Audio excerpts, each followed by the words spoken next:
Just 1 sec. Alex, are we good on both? Good. Awesome. Greg, are you good? I'm good.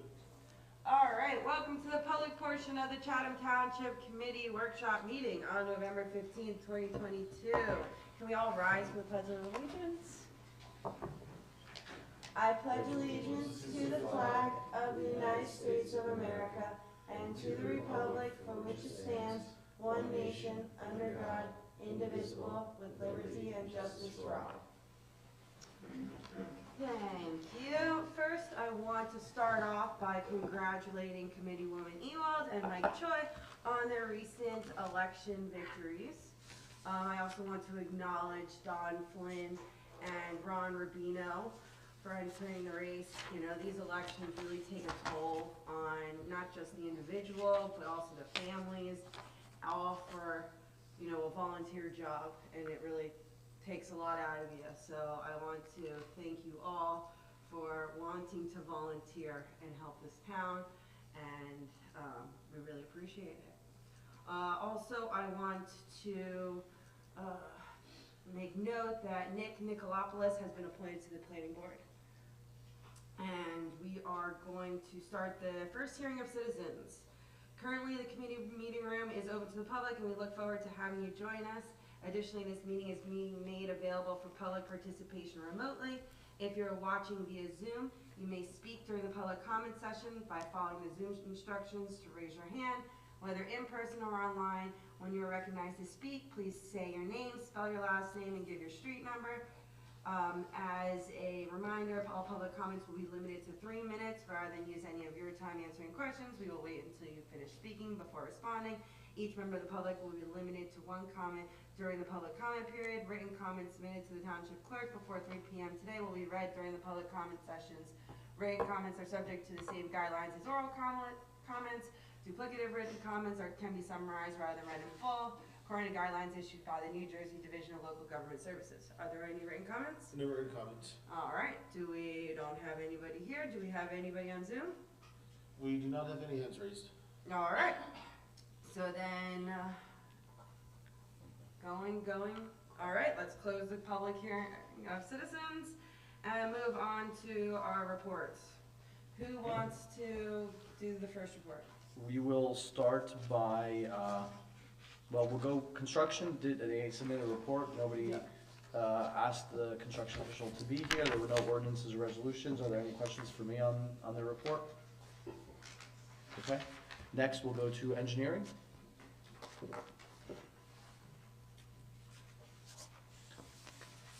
So for Mr. Rushke, we've got, actually it's 4 resolutions that'll be on the agenda. You know, we'll speak about any of these if you have. The Tilcon change order, there's going to be 2 of those now for the November 29th meeting for 2 different grants.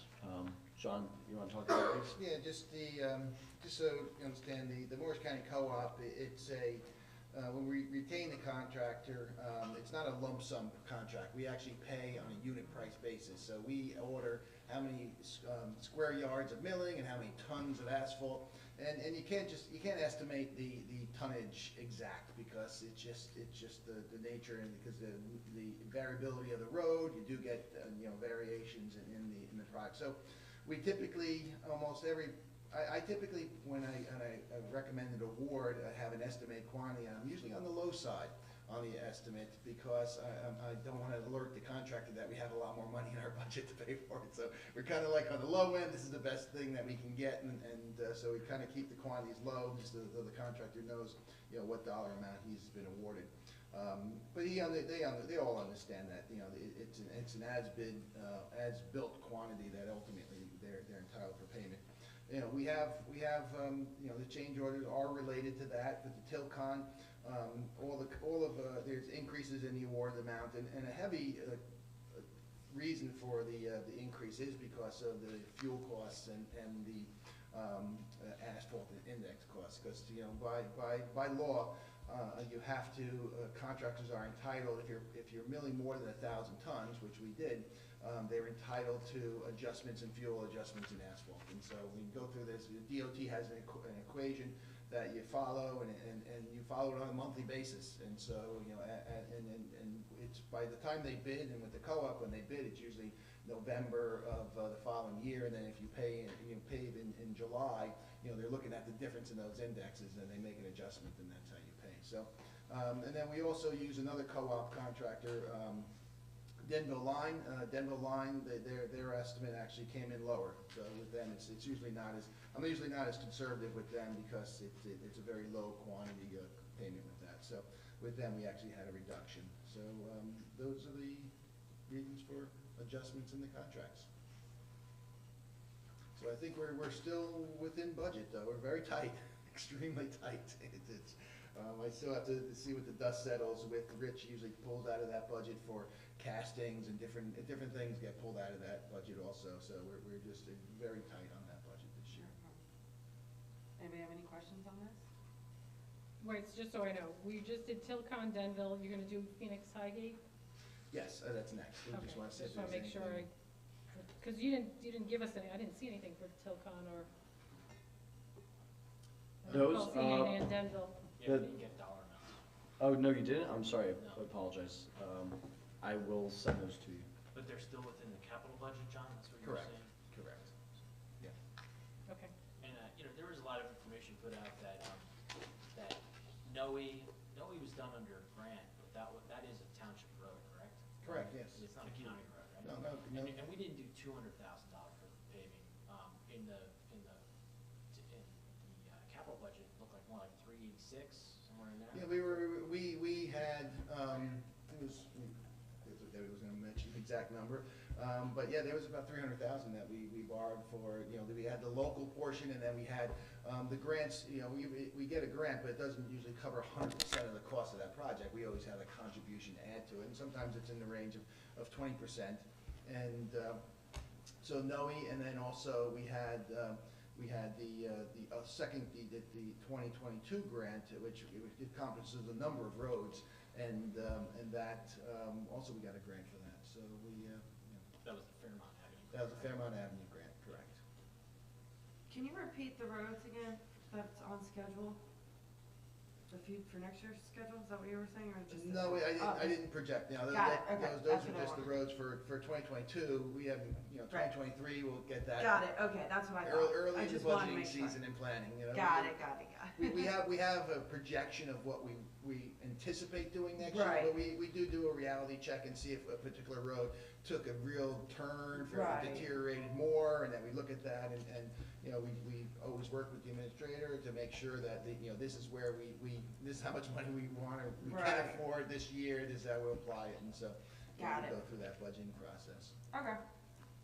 And we still see the on or about signage for Southern.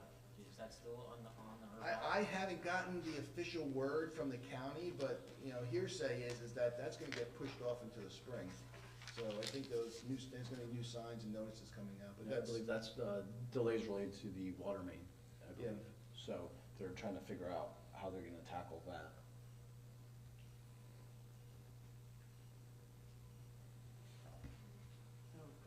okay, that's paving. And then the Highgate, we don't have to go through the whole history of Highgate, but ultimately the developer, got approval, and then he had to come back to the board to amend the approval because he didn't comply with all the time limitations that were in the original resolution, so he had to go back and get an extension on that resolution to the board. And so with that extension in time, they also need to amend the developers agreement. And then in this time, something else came out regarding the fact that, he was quite delinquent on maintaining the snow plowing, his obligation for that, and then so we ultimately sent him a bill. He paid the bill, and so this is, the agreement is acknowledging receipt of that, so it's done. And then also identifying that if we have to go out again, he's gonna pay us. So it's got kind of a document saying that if we have to go out again, you're gonna reimburse us for it. It also, it does. And then there is another issue regarding, Highgate, regarding an issue between, Gunn, the Phoenix LLC, and the homeowners association that's established, because the homeowners association was established to maintain the detention basin and a number of drainage improvements that were in the yards. And that's not uncommon. We've done that multiple times where we've established a homeowners association to maintain, drainage improvements associated with a particular subdivision. And I think the mayor belongs to a homeowners association and then maintains it. But there's an issue going on, and we're trying to do our best to assist the new residents that are in that neighborhood and work out issues regarding how Mr. Gunn worked out the homeowners association and his involvement in it, and there were certain costs that were incurred by the homeowners that it's questionable, and so we're doing our best to resolve that.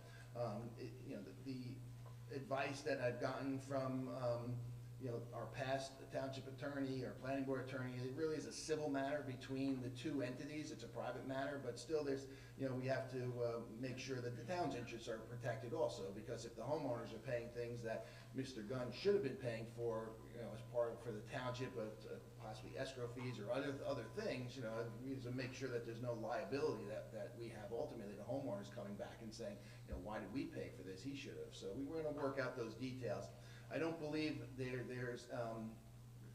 we have to at this time amend the developers agreement to resolve that issue, because the current development agreement does put the responsibility on him to do those tasks. So there's already a mechanism in the development agreement saying he is responsible to maintain the roads and maintain the development during construction. So if we have to go back and look at the homeowners association and say, if they paid for something that should have been associated with the development, the development agreement already says that's his responsibility to take care of. So, at this point, we don't anticipate that the development agreement needs to be modified, anymore to accommodate this.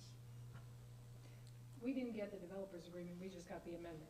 Yeah, just the amendment. Well, the amendment, you can get the original, we can get the original. Yeah, for the committee. we can get the original, but that one was from Yeah. 2021, I believe, the original, or when, let me see. Yeah, I don't know the It exact. referenced 2013 and 2016 as the Yeah. two dates. Yeah. Yeah, Yeah. this is a very old ongoing issue, Yeah. and so, I think we pulled them up for Steve. Yeah, we did. We pulled them up, he took a I'm look at it, so. impressed that they paid the invoice that we sent them, so I'm happy. Yeah, we'd have to chase them more. We were holding a performance bond, so we weren't doing that. So we still holding cash on it, so we could have had some leverage. So the amendment says, Township desired to enter a second amendment, which would provide for the completion of the various outstanding required obligations. And I know there's all the ice removal, snow removal, but what are the various outstanding, because I don't see anything. That is, anything within the municipal right of way, he's obligated to. He ended up selling the lots. So, so he's deferred that, even though and each one of those property owners that the developers that are building the lots, they're still tied to the planning board approval. So anything that's required on that lot or associated with that lot that was tied to the planning board approval is still tied.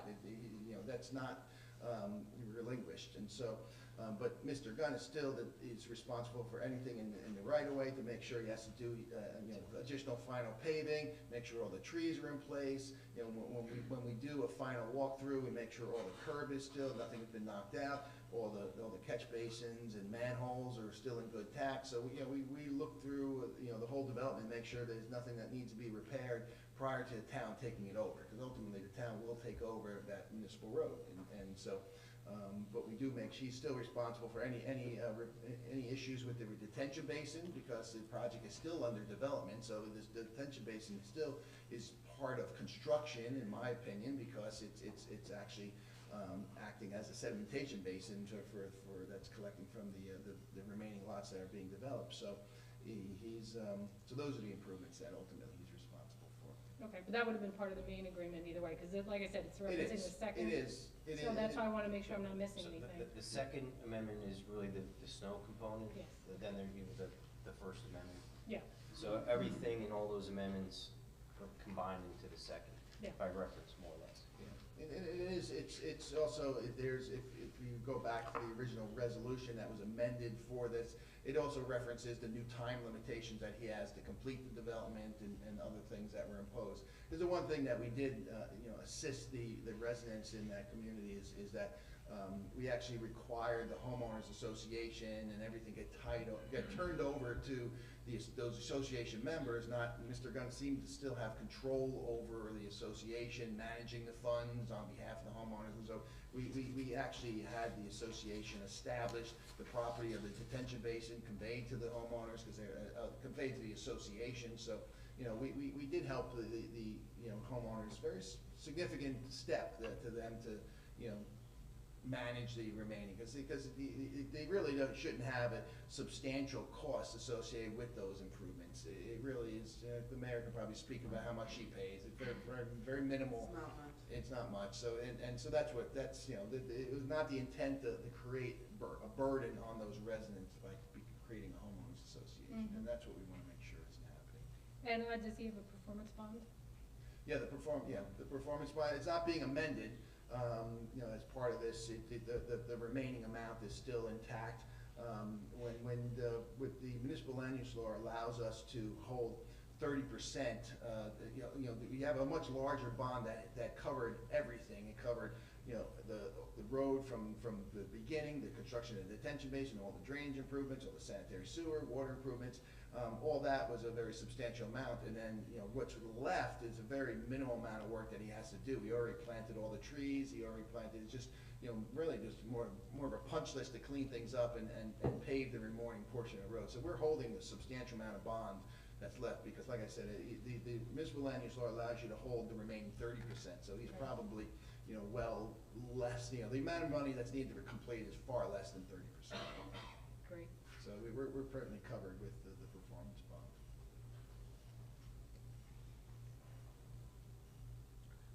Any other questions? Questions on the report? Yeah, Mike, I have questions on the report. Anyone else can go first if they like? I just talked enough, I'll come back after you. Okay.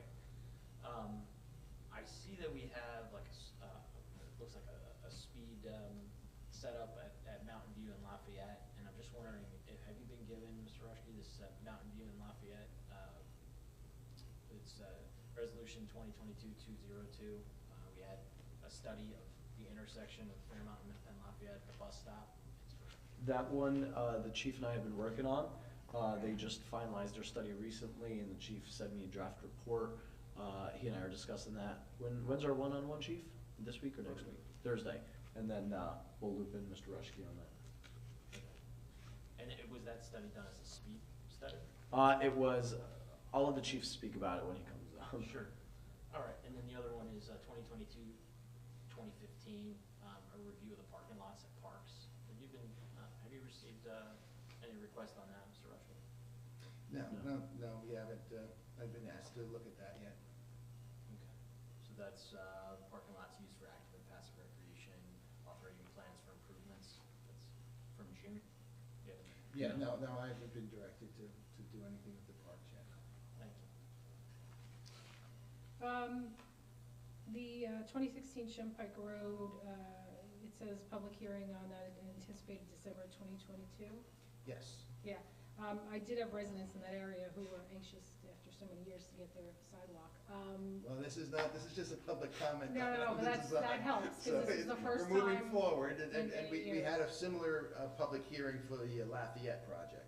So, Yeah. you know, just. So there's notification to the people in that. There will Correct. be. Yeah. That one I just got today from GPI, who's the contractor that's handling this. Okay, The public notice information, and I checked in with John. We may need to revise the date that they were envisioning, because we've got a planning board meeting for that evening. So we just have to work out the new date with them, and then we'll publicize it everywhere. It'll be a virtual forum though. oh, good. Yeah.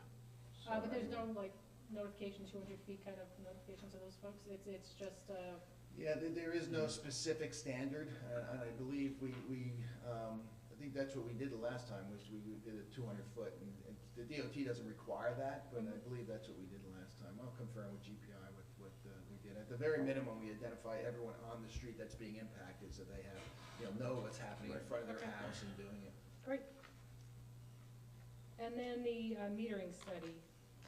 I feel like that's been going on for a while. How many areas are in the study? Yeah, we're Referring to the INI committee? Yeah, one? and I. Yeah, the INI, it's, The ionized, actually, we're gonna be wrapping that up soon and just issuing a report. The issue why that delayed so long is because we really want to, if you wanna find leaks in the sewer, you gotta do it when it's raining. And it has to be a substantial rainfall event. So if you get, and it really, we look for getting something like an inch or more, and we try to time that, and we didn't have that many storms that were substantial enough where, we wanted, it can't be a quick thunderstorm because it has to be a very soaking rain that we wanna get out there. And so that's why it took so long. It's just trying to look for the ideal conditions when we go out there to find out, because the last tasks were in fact putting a video camera through areas which we've identified where we suspected the leaks were happening, and then we videoed those.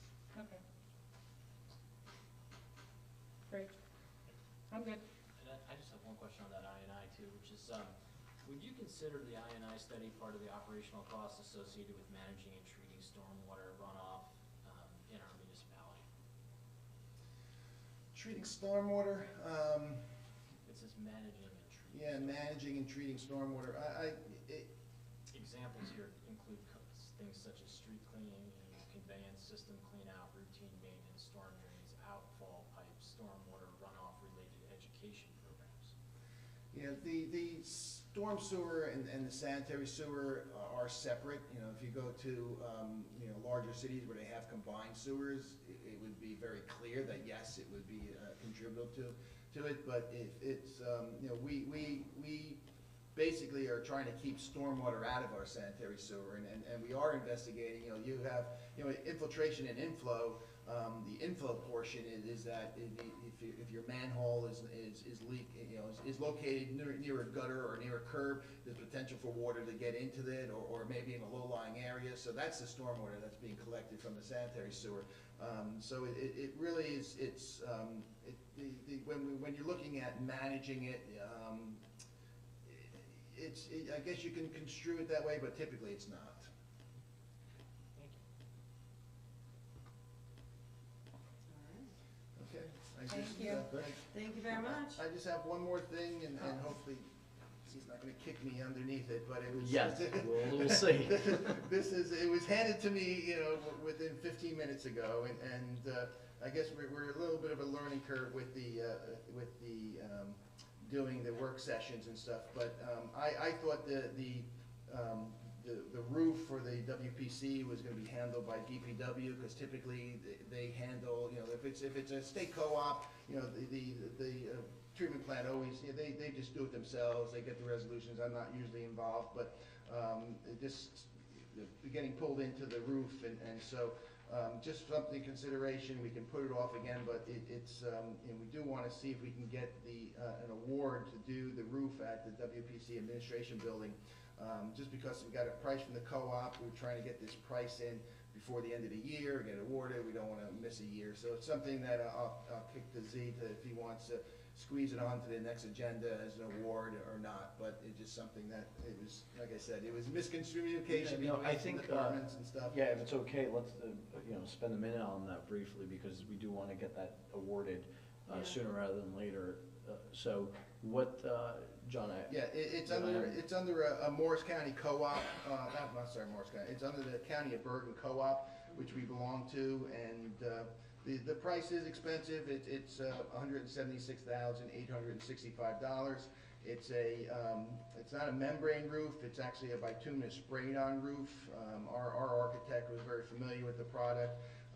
It's very durable, especially where we have quite a few trees that are over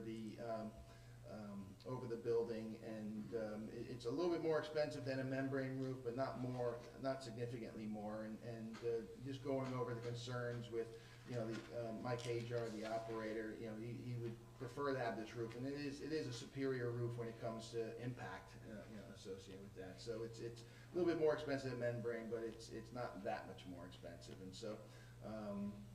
They would like to move forward on this to get the roof done. The administration building houses, several $100,000 worth of equipment, and it's not something that we want to get wet.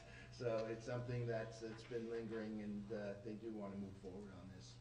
And this one isn't weather dependent either. This product, they can work on it over the winter, and so it has some limitations, but not as stringent as a membrane. So So if it's fine to add to the next agenda, I'll have that documentation from John, and I'll forward that to Yeah. everybody. Mhm. Is that within the capital budget? Yes, yeah, it falls within the budget that we have for that, yeah. Perfect. Okay? Okay, Yeah. and I do Thank you. apologize for bringing that up, like I said, it was. I can email it, what are you Okay. doing? Sorry. I almost took it. You almost got me. All right, Thank you. thank you. Next. Finance.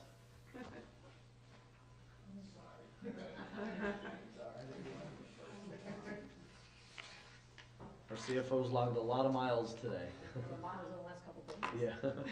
like 3,000. Oh, Okay, so finance, we are anticipating two items by way of legislation for the next meeting. One is the sort of annual November, December budget transfer resolution. We'll talk about that in a sec, but first I want to go to the bond ordinance first. The bond ordinance is a $2 million bond ordinance for the affordable housing project at 522 Southern Boulevard. Those of you that were involved in it or know about it, just want to recap that this is part of the developers agreement that the township signed on to with the Walters Group that requires us to provide a $2 million loan. We are preparing for, or rather we're preparing for the need to finance that pretty soon. They're likely going to be having shovel in the ground around March from our meeting with them. So given the timeline of bond ordinance introduction, adoption, estoppel, and financing, we need to get that started now. So the goal would be to introduce the ordinance on November 29th, adopt it at the December 15th meeting, so that way we can then clear the 21-day estoppel period and Debbie can go out to finance that. For the vote, we need 4 votes, so just keep that in mind as you make your holiday plans around the meeting schedule. We need the 4 votes. And so wait, the next meetings are the 29th And the 15th. and then the 13. 13th. 13th, I'm sorry, December 13th. Yes. Okay, just making sure. Yep, nope, thank you for that. I'm Same good for 13th. that. Any questions on that? Okay. What is the idea for going out to bond? In terms of, well, we don't have the $2 million to pay for that out of the trust fund, so, it'll be a note yeah. that will go out to finance or a note. That'll be most likely for the 1 year, depending on when we do this. If we need to, we can do it short-term as well, to correlate with any other financing we need to do. If we need to do any other notes, then we can roll them together. But it would most likely be a note, and then we'll put down a down payment this year when a note happens, and then the following year, if funds are available, we'll put more money down as a down payment, but we'll do minimum payments currently.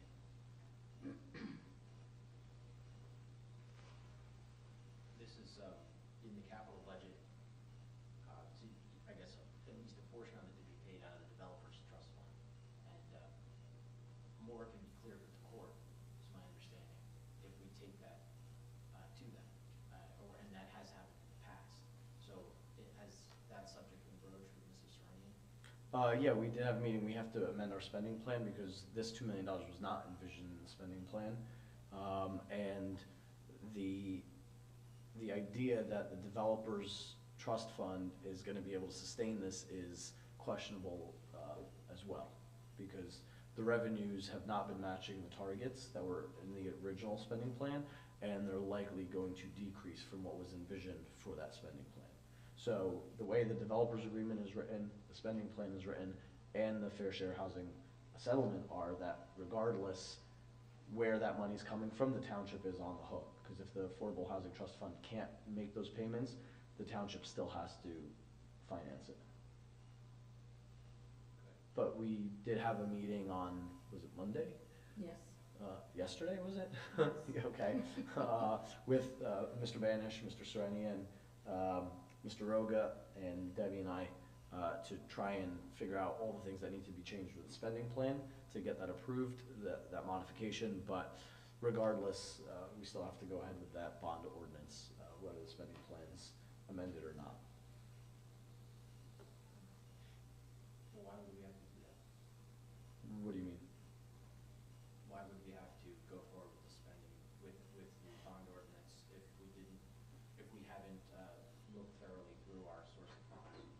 We have looked thoroughly through our source of funds. I'm confused, what do you mean? Well, if we haven't looked at how we're going to change our spending plan and what we can do there, then why would we proceed with, I mean, because a bond ordinance is going to call out exactly what we're doing. So it's sort of like, we need to do this before we plan on it, is what I. No, the spending plan is gonna be modified based on the reality. It's not gonna dictate, the bond ordinance and what we're doing is gonna dictate what's going into the spending plan. We're essentially telling the court, here's the reality of the revenues, here's the reality of our expense, that we have this $2 million loan that we have to provide, and so we have to put them into the spending plan. The spending plan's not really gonna do anything other than break up how the revenues are going to be spent, and the revenues are largely residential development fees. Right, but that spending plan was based on added assessed values at a run rate that's lower than it materialized. Right, but again, that's just how the Affordable Housing Trust Fund is gonna be spent. That's not gonna change the fact that we had, the $2 million still has to be loaned out, and it's gonna be apportioned over the 4 years of the settlement. 30% of that fund needs to be held for affordability controls. Right. So, besides that, how much money is remaining in the developers trust currently? We're at, what, 7? Currently, the balance is 442,000. And everything has been allocated out by percentage and earmarked for the specific as the spending plan is currently. So this is something that we were discussing, that I'm gonna be reviewing with the attorneys this week, and the planner, as we discussed in our conversation yesterday. So they're waiting for me to come back tomorrow and go over it in detail as he's gonna set up the spending plan accordingly. So he's going to be discussing with the courts, our situation where the revenues are not matching what the projection was, which is all the spending plan was a projection. They didn't have any actuals. Now we have actuals to base it on, and they're gonna have to modify it accordingly. And according to what our spending has increased as well, because according to the spending plan, we were not spending over $5 million. We were at $4 million for 522. And we ended up spending $5 million, not accounting this additional $2 million. So all of that has to be accounted for. And so then he's going to do what he can with the court and what they'll accept. He feels that you're going to be in favor of us coming forward and wanting to show them where we stand currently with our finances so that we can adjust accordingly in a real fact way rather than projecting what we were thinking we were going to be seeing from the developer's fees. So this is a necessity in order to know how much money we have for a down payment as well. Yes. So, okay, so going to the down payment, what is our rate of return on cash on hand, deposited funds, invested funds? What do we have In the trust fund, or are you talking about? in general? I mean, we've got, do you know what currently the interest rate is? 1%. Something like that, right? Yeah. 1%. And what is the cash that we have on hand? For the developer's fees? In terms of down payment? Where I'm going, what I'm driving at is, I mean, and clearly, I mean, people are getting frustrated, but this seems to me to be something that can be looked at closely. There's a lot of moving parts to this, right? There's a lot of different aspects of this. Does it make sense to have the finance committee look at this? I'm not sure what it is you want to look at. We have a $2 million loan that we need to make. And We don't have the money. to pay for that. And the Affordable Housing Trust Fund is going to be the primary source of it to the extent that it can be. But other than that, we have to provide $2 million by March. Right, so I agree with that. I agree with that. Yeah, I'm just trying to understand, That's like, great. what would we, Well, I mean, look, in the past, what's happened is we issue bans until we get into trouble, and then when we refinance, there's a $400,000 savings because we just issued bans until, the cows come home. sure. And I'm not in favor of that. You're not in favor of what, a ban? Issuing bans, and bans, like when the financial management that this township has experienced in the And what ends up happening when we do that is that there's no long-term plan, and so it doesn't work out. There is a long-term plan that Z and I have already discussed. A note is basically a short-term plan to pay it off before we go to permanent financing and encumbering 30 years of debt. We can have this paid off, whether it be 2, 3, 4, 5 years, all depending on where this developer's fees come in. This isn't a guaranteed fund. We don't know where this is gonna go. Based on the economy, this could plummet or it could skyrocket. We don't know where our revenues are gonna come in the means of the developer's funds. So we need, as he said, $2 million to hand over to them come March. And we do not have that set aside anywhere outside of borrowing it to pay them, and then for us to then pay that off, which can be, whether it be 1, 2, 3 years. If those funds become available, that debt disappears. It doesn't become a 30-year debt. I don't dispute that, but, okay, so I'm glad that you said that there's no funds available, because I can think of quite a few sources of funds, and including unspent funds and capital ordinances. I can think of the bond premium. We sucked in $346,000 bond premium just in April. That money should still be available. That should be something that's available to the township. We also have previous capital surplus that could be available. So And I all think of those this, would be utilized next year when we have a capital budget, and we're gonna need down payments on those capital projects and more road developing. So if we exhaust all those now, it's either gonna be now or later. This is to utilize the funds that were supposed to be collected through developers' fees to pay for such the development of affordable housing. And we do not have the funds currently available. The spending plan being modified may make more of those funds available towards a down payment, but to predict it now and hold up the bond ordinance would only then delay getting our $2 million payment to them in March.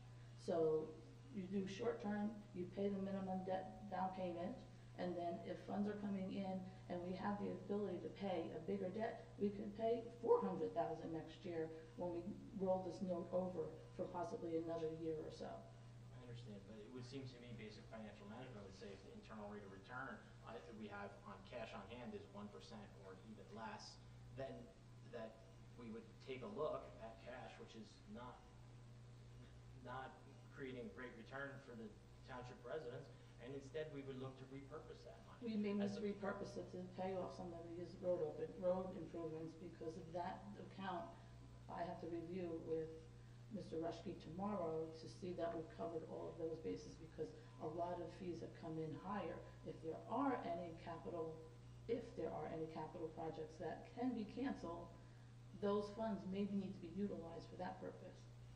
To exhaust them all on something where we have another avenue to take would be financially not responsible, because then we're gonna exhaust our means of financing what we currently have out there on the table.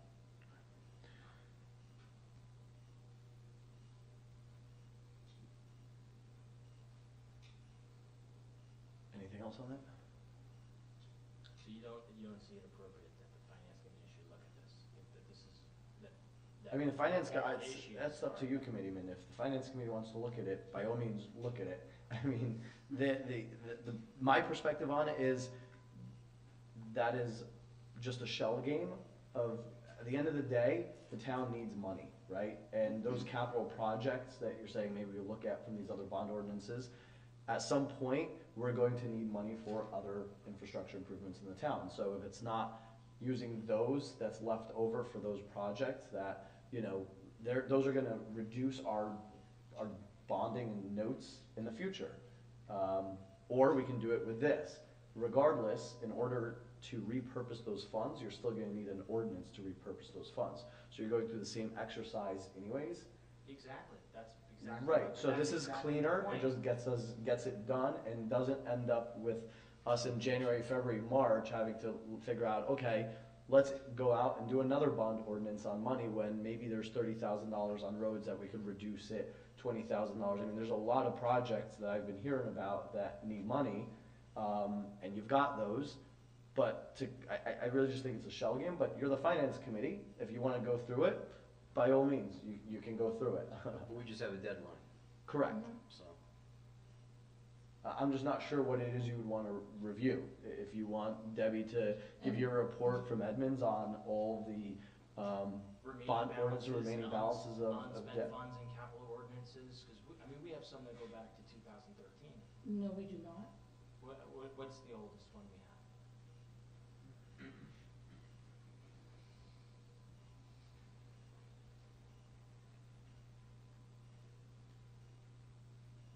That there's money available in?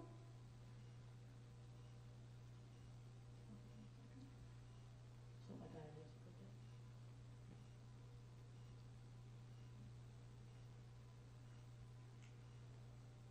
2014? 2018. 2018, there's not a library, capital ordinance that's older. I wouldn't touch the library capital ordinance. That's another There's not conversation one? that's coming. Is there not one? There is, and it was earmarked for the library, and that was brought up in a discussion when we talked about, the library needing those funds.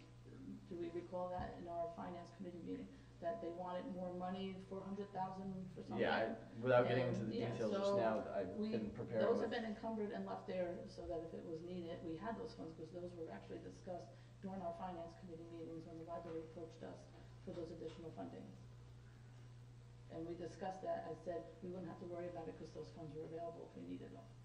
The library board, from my discussions with Committeeman Hamilton, is preparing to make a request of the two towns for funding, so I would And that not was touch that. discussed way back when we had Well, our it finance come and meeting. presented to us, and we've heard a direct request, and it's for a considerable amount more than what's sitting in there.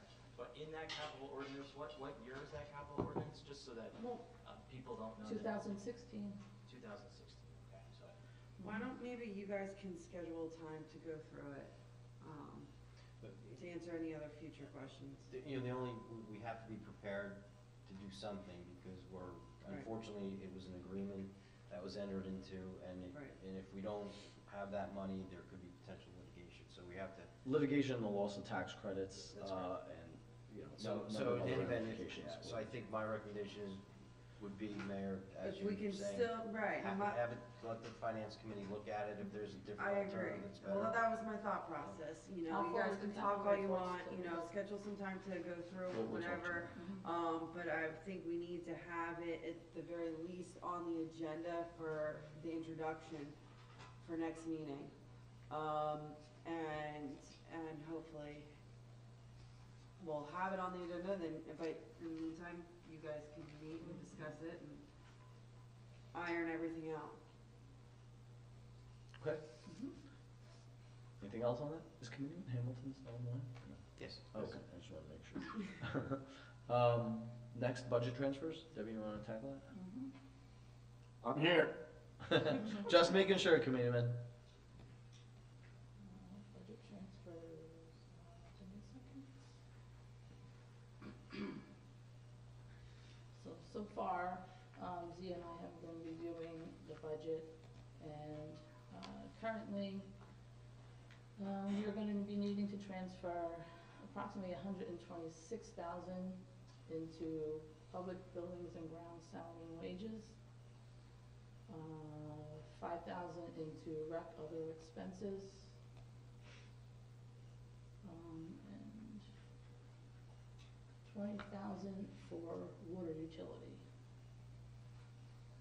And Z and I've moved funds from some other salary line items that would not be needing those funds.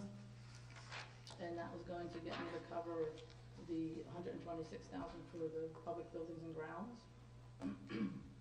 And Z and I are working together to see where we can best move some of the other expense funds to cover the, I think I'm down to like 20,000 that I still need to cover, and I'm still waiting to hear from Rich if he's gonna need anything going into this winter for some added funds, because we are at the, pretty much, we've maxed out that budget, so Rich is trying to cancel out some encumbrances and use up those funds first. But we may need to transfer some more money into his accounts.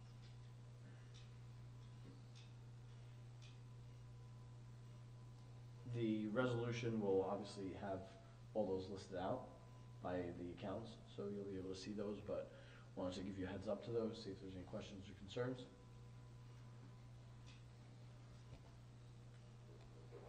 Okay. The other item, discussion action item, is the best practices inventory checklist. I believe you all got a copy of that, correct? Yes. I want to thank Debbie and Greg for giving it a first round, being it's my first time with the township. Some of the institutional information that goes into filling this out I did not have, and it was a good learning experience for myself, but they did a great job with it, and we are scoring high enough that it should not affect our state aid for next year, because that's what this ties into, based on your score on the best practices inventory checklist. It's our final payment for this year. They would, if we don't score high enough, they take a piece of that last payment. They deny us. And then they also include a large and lengthy unscored section, which they've done for the past few years, and what that does is give you an indication of, well, it gives them information, sort of a survey for all the municipalities, so they know what things the DCA should tackle by way of local finance notices, regulations, some of the other departments, but also gives you a heads up as to things that are probably coming in the next year or two that will be part of the actual scored section. So letting you know, hey, you know, you're gonna have to do this soon, so get your, you know, get the ball rolling and get your ducks in order. So, yeah, unless you have any questions on some of those. I have a couple of questions. Yeah. Line 52 is the environment.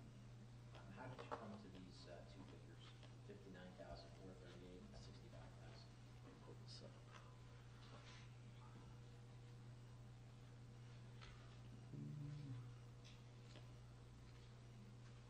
Which, I'm sorry, Camille, which line did you say it was? No question. 5952? It's just 052. 052, okay. These are just based on some Yeah. of the numbers that Rich utilizes for his street sweeping and for man hours and rental of equipment, everything that he has that he utilizes for stormwater. Cleaning the basins and things like that. And you didn't feel that the I&I should go in there?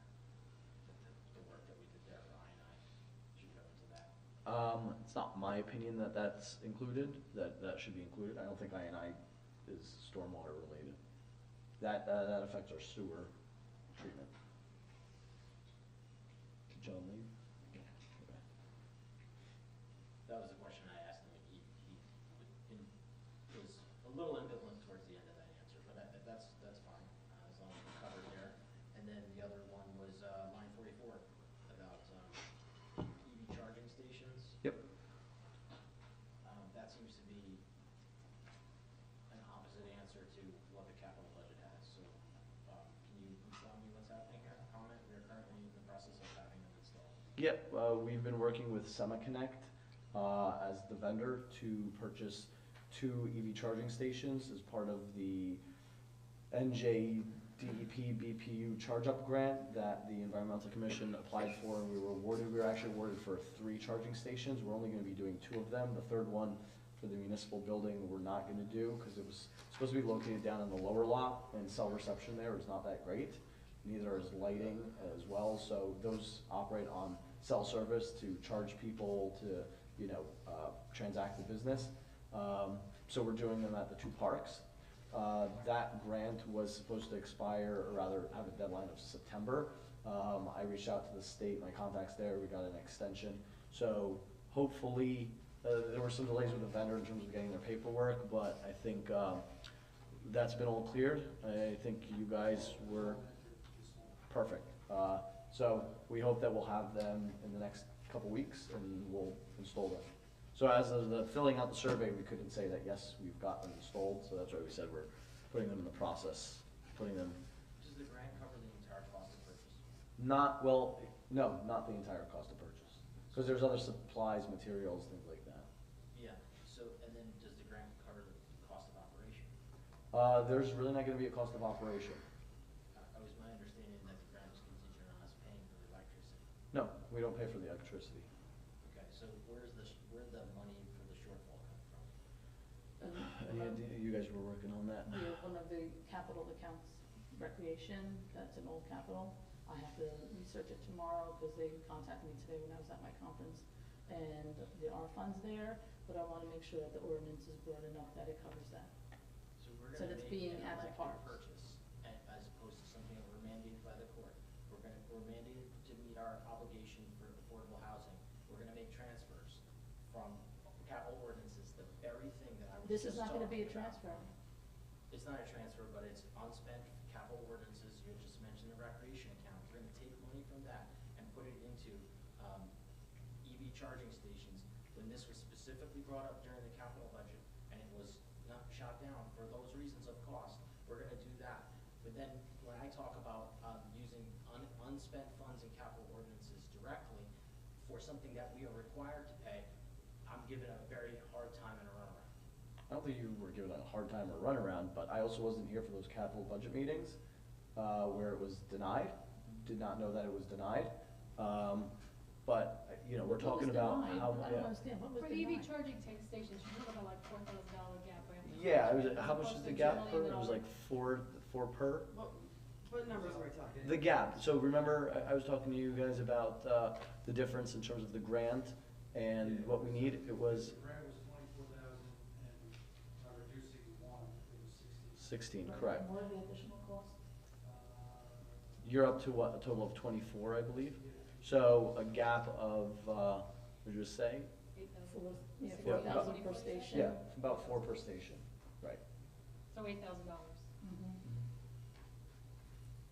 So you're not gonna No, get a I'm van for $8,000. I'm sorry, the No grant was need. 24. Because that's why we have these What- excess funds. 16, but the two stations themselves are roughly 10,000. Right, so it's an extra 4,000 each, yep, or 4,000 total, right. I'm sorry, 4,000 each or 4,000? No, it was, I think it's 4,000. 4,000 4,000 per. each. yeah, it's 4,000 per, yep. Which is something we can recoup with the charging stations. So we're charging a fee, Correct, yep, on the charging station. correct, that will So we're cost, collecting money from it, correct. and is this in perpetuity, or is it just? No, it's, as Okay. long as we have them. So they're we char- covering the, so the usage, what's being paid for, I just wanna make sure I'm clear on this. When someone comes in, wants to charge their car, they put it on their credit card. And that fee, we get a portion of it, and then the rest of it goes. No, we set the rate, we set the rate, we collect the Okay. revenue. Okay, so if we there's credit collect card- enough so that it reimburses us that $8,000, and then it also reimburses the electricity for that? Correct. That's what I wanted Do to you have to Okay. have a separate company who does those transactions? It's all handled by SemaConnect, so the vendor that does it, they account for everything. So, you know, transaction fees, they take those out, and then we get the balance of the revenue, but we can set the rates. Here, we don't have a parking utility, we don't have parking fees, things like that. If we were downtown, like when we did these in Red Bank, we tack on what the meter fee is, plus the surcharge for electricity, Right. and so you make up your money through the Got it. usage. Is there an actual projection about how much revenue they're expected to generate? Honestly, Committeeman, no, because we don't even know what the usage is gonna be like for these. It'll probably take a year or two to be able to forecast that. Right. You know, in other places where I've done these, like I said, you're in a downtown, you know what the turnover is for those parking spaces, you know what kind of traffic volume you're expecting. So we don't know those, and that's one of the reasons also I was not thrilled with the idea of putting it down in the parking lot here. You know, it's not on a thoroughfare, somebody's gonna be coming down here off the beaten path. People want a place with internet access, lights, something they, you know, where they feel safe.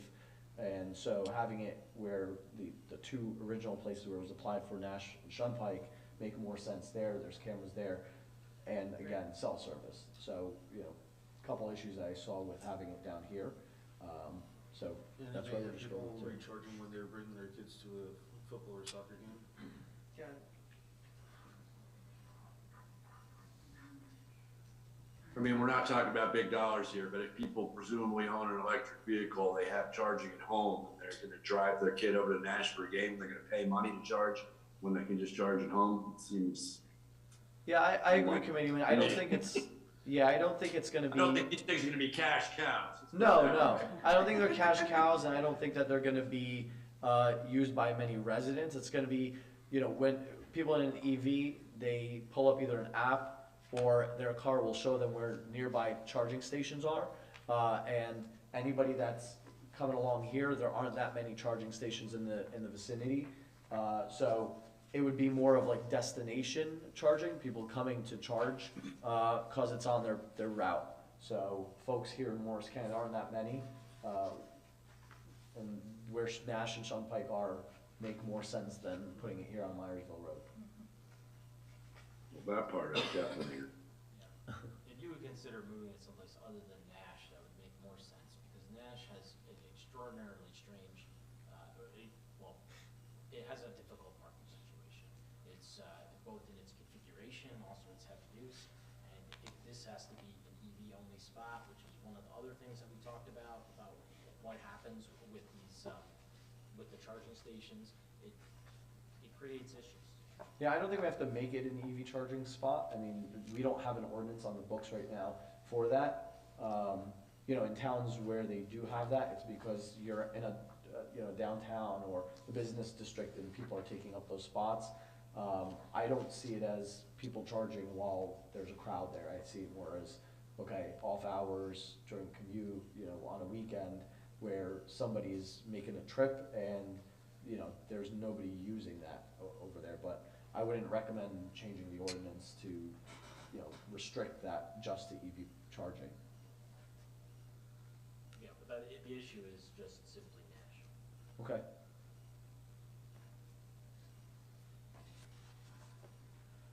Alright, anything else? That was it for best practices checklist. Alright. Any questions on her report? Okay. Alright, moving on. Police. To police. Chief, you're up.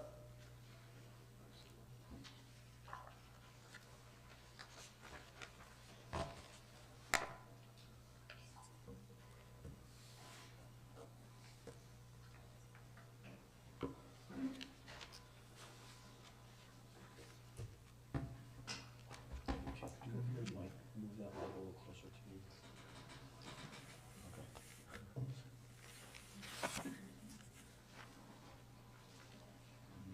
Okay. Huh? Yep, good. Yeah, Alex was asking. Got it. I wasn't picking you guys up over there. Hey, Chief. Hi, how are you? Good. He submitted his report. You wanna go over just your highlight or two, and then in your report you had some, we didn't list them as ordinances, resolutions, because they're not envisioned for the next meeting yet. They're, just tentative at this point for discussion, so, we can flesh those out and go from there. So Chief, you got it. Well, one of the highlights of the month, 0 stolen cars. It's always a highlight. It's always big. Second highlight, applied for another grant for 2 more ALPRs through the state ALPR plate reader initiative. We should be hearing back relatively soon. I think we'll be notified by the end of the month where we are going to be awarded those 2. And also on my report, I have 2 requested ordinance changes that have been a hot topic in the past couple of years. One being increasing the towing and storage fees, which hasn't been done since 2005. So roughly 17 years, our fees have not changed. Just to put it in perspective, Chatham Borough changes in 2020. Long Hill changes theirs every year by resolution.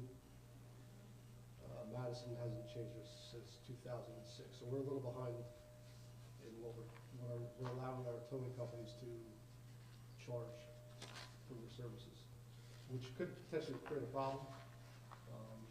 Right now we're down to 5 towing companies that we use, so I don't want to lose any. So I'm hoping we get an ordinance change and get some of these fees changed for them. Seems reasonable. thoughts, concerns? Okay, we'll work on that. Ordinance number 2, We'll have that probably for January workshop. We Okay. can't we're not gonna, we wanna make sure you have a draft to look at, Right. and we can't introduce. It'll be Exactly, yeah. so we'll slate the, I have drafts. what's that? I have drafts. You'll be working on that draft for I already have January? it, yeah. Okay, perfect. Not for other. we've also been having some issues on Lemke Trail with stopping and standing. We have, our current ordinance reads that there's no stopping. Let me just pull up the ordinance here. On the north side of Lemke, what has happened is, I'm sorry, the south side, we want to add it to the north side. People are now migrating to the other side and stopping and standing to pick up their children. That's creating a problem and bottlenecking Lemke Avenue or Lemke Trail. So I'm looking to get that, the same verbiage on the south side, over on the north side. So when residents call us that there's somebody waiting there to pick up their children, posing a hazard, then we could issue a summons and send them on their way. And my last ordinance that I'd like to address is, Let me just ask you real quick on that one, because there's no stopping or standing 8 to 4 on the Oppie Trail, and then it says 7 to 10. Are you changing it?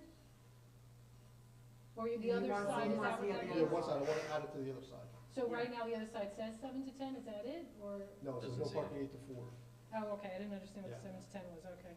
So you're doing the 8 to 4 on both sides, Yes, and the residents would like that? yes. We've had 2 meetings with them and they actually requested that, They Okay. requested that. Okay, so, Okay, great. seems reasonable. well, a majority of them have. Tickets. And my last request is adding no parking on Southern Boulevard. Okay. That would be from police headquarters probably to King James on both sides. I don't know the actual markouts, but it's 415 Southern Boulevard to 401 Southern Boulevard. But there's currently no restrictions on Southern Boulevard for parking. So that includes Arbor Green, this is police station, so it includes Arbor Green, Yes. or So from our skate park.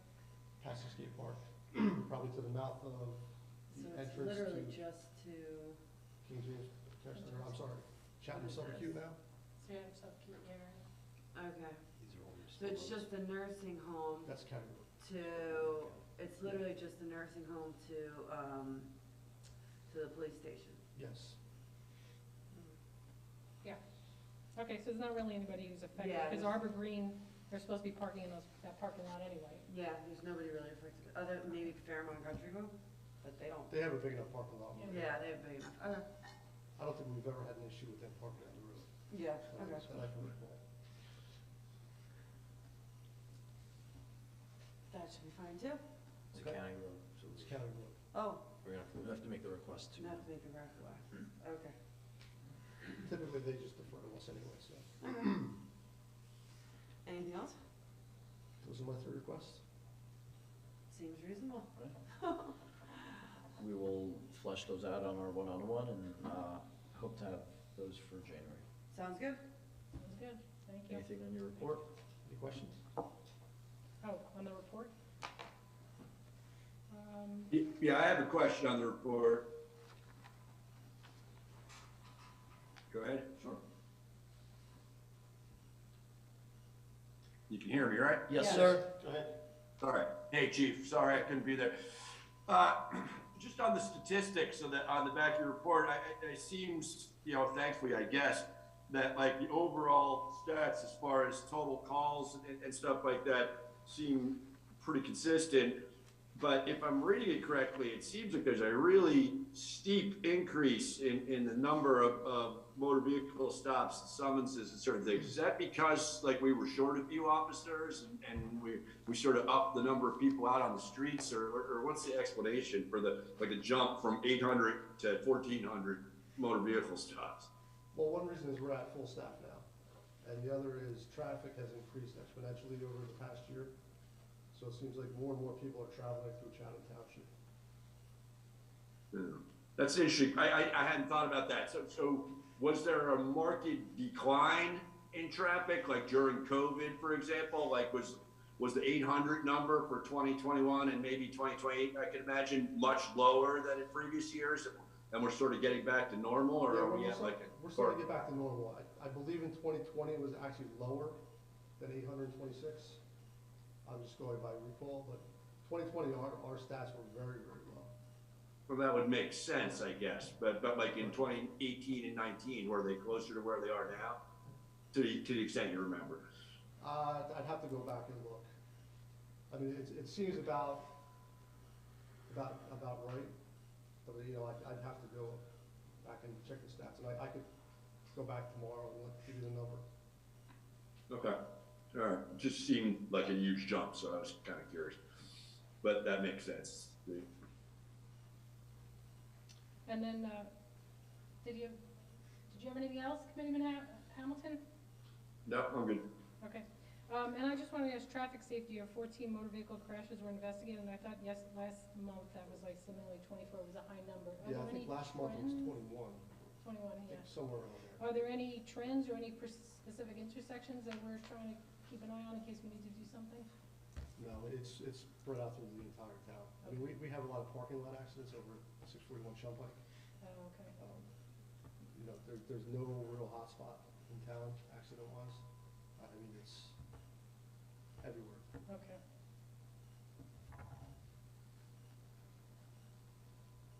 Anything else for the chief? What's that? Okay. Thank you very much, chief. Thank you. Rich, you think you're up? Next victim, I mean,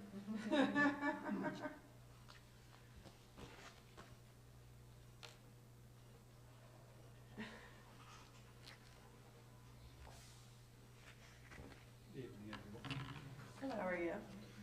great. How are you? Very good. The director didn't have any ordinances or resolutions planned for the upcoming meetings, but he Okay. did submit the report. There was a request to have him here for some questions, so he's here. Anybody want to start with questions?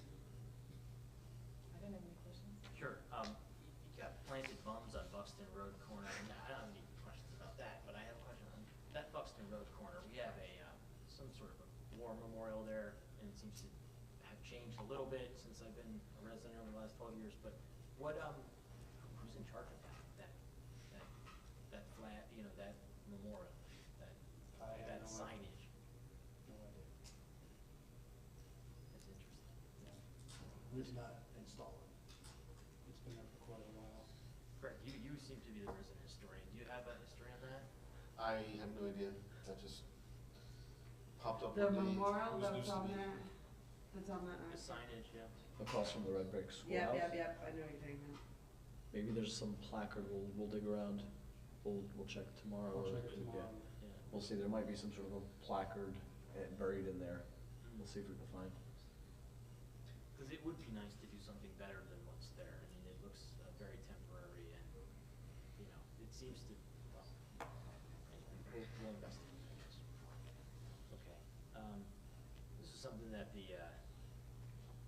chair of the Environmental Commission's been hitting me on in the online and asking me to get to the bottom of the winterizing of the bathrooms at Shunpike. And those are closed and Nash is not. Correct. And so I understand, I believe, but could you articulate what's happening there?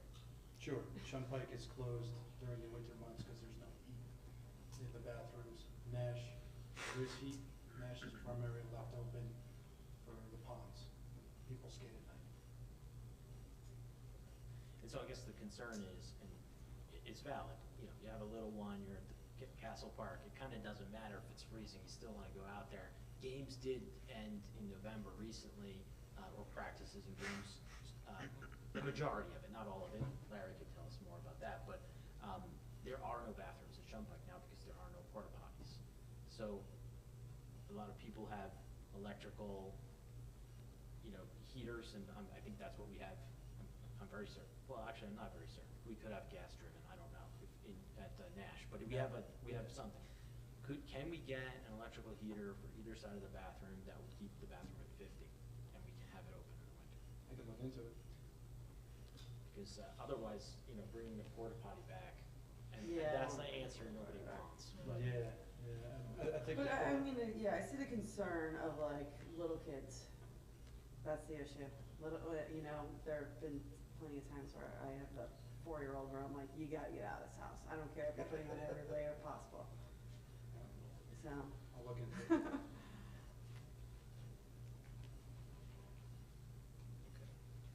We were talking about the transfers earlier, and many of those, seems like will be, it seems like for the budget needs to come to your department, and that's unanticipated.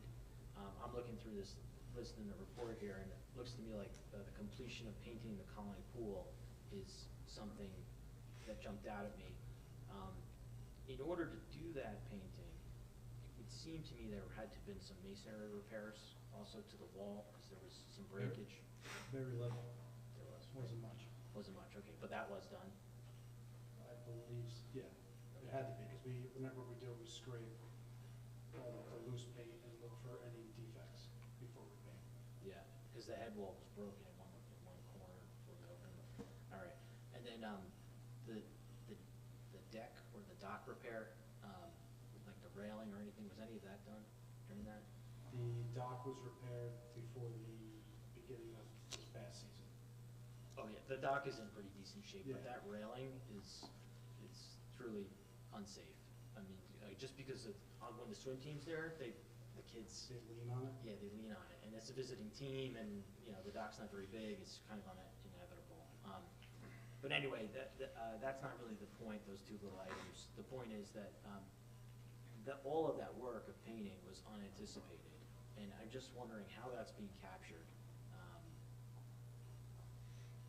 Yeah, how is that captured? Because, and specifically where I'm going with this is, we appropriately use the open space funds to maintain our 500 acres of open space for the first time in 20 years.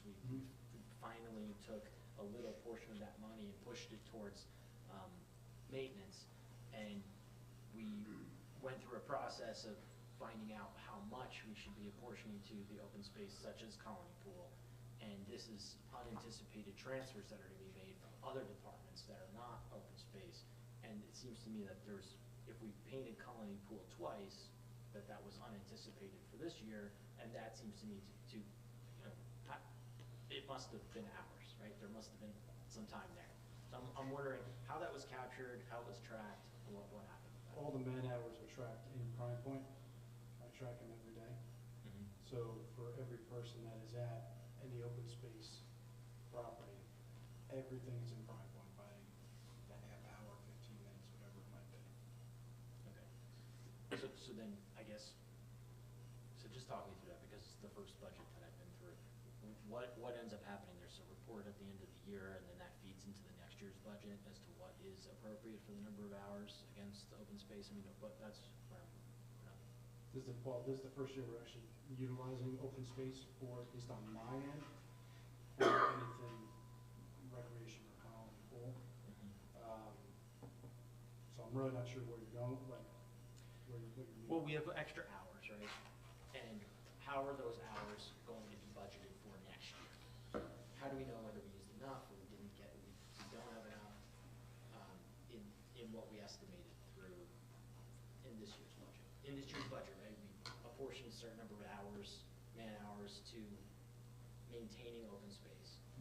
And it seems like we're making transfers, so we're beyond the budget now.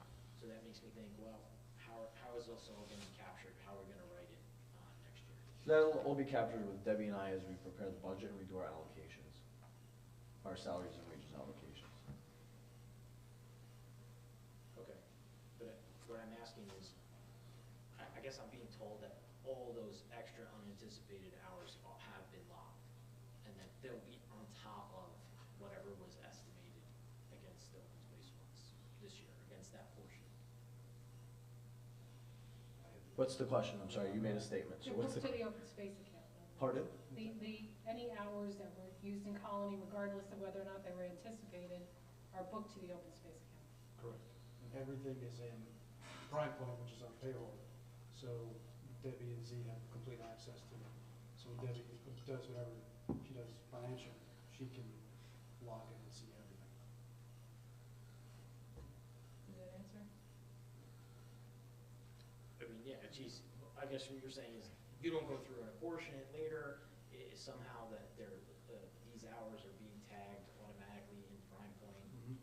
But I don't understand how they're tagged exactly unless they're all GPS located. I'm No, not no, sure. every hour in Prime Point, it's sort of like, no different than if there was an emergency and we have to figure out what's related to a storm so we can get reimbursements for FEMA, or what's related to a particular project so we can draw down from that.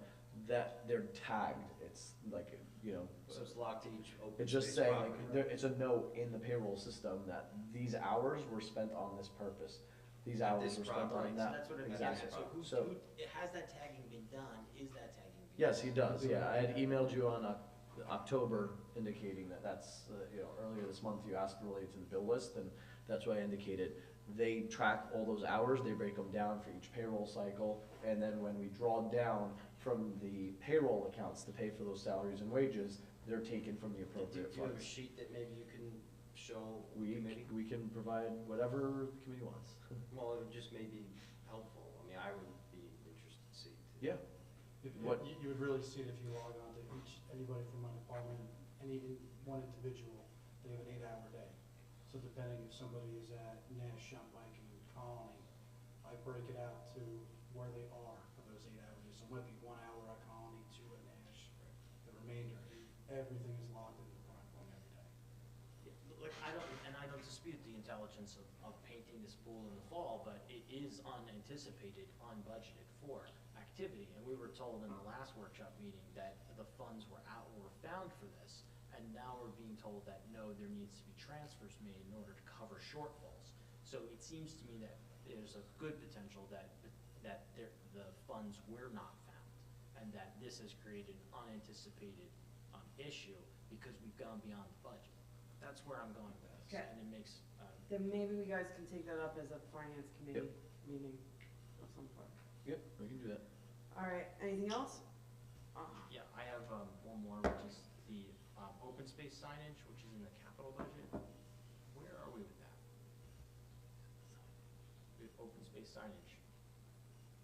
The open space committee's created like a PowerPoint with, you know, new signage for parks and fields and, First I'm hearing of Yeah, that. I haven't heard this done. oh, it's in the capital plan. I mean, it's in, here it is, open space improvements, installation of open space signage, estimated costs. It's item H in our ordinance. 2022-07. And I think it's specific to compliance with open space. It is. So, You have to have a sign that will basically say the property is purchased with, Green Acres funding. But, yeah, and this goes beyond the Green Acres funding. This was installation of, open space signage to clearly mark, like we have a, you know, hillside trail and certain things that are not marked.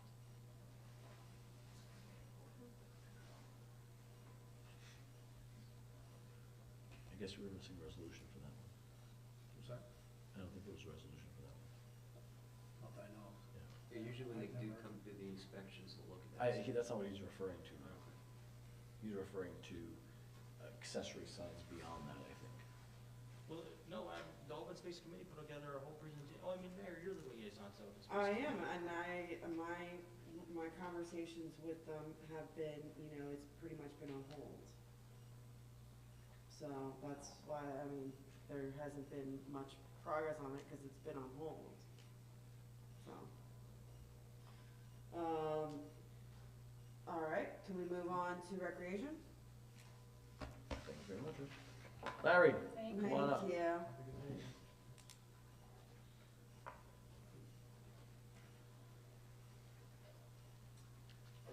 Everybody? Hey, how are you? Good, thank you. So who had questions? Larry does not have ordinances, resolutions envisioned either, but there was a request to have him for some questions on his report. I think my questions were answered, you sent them to me. Yep, So I did, that's fine with I did look back at the surveys, again, they were mostly pretty positive in nature, there were no capital expense, suggestions or anything that came out of that, so. You had said you might have some recommendations.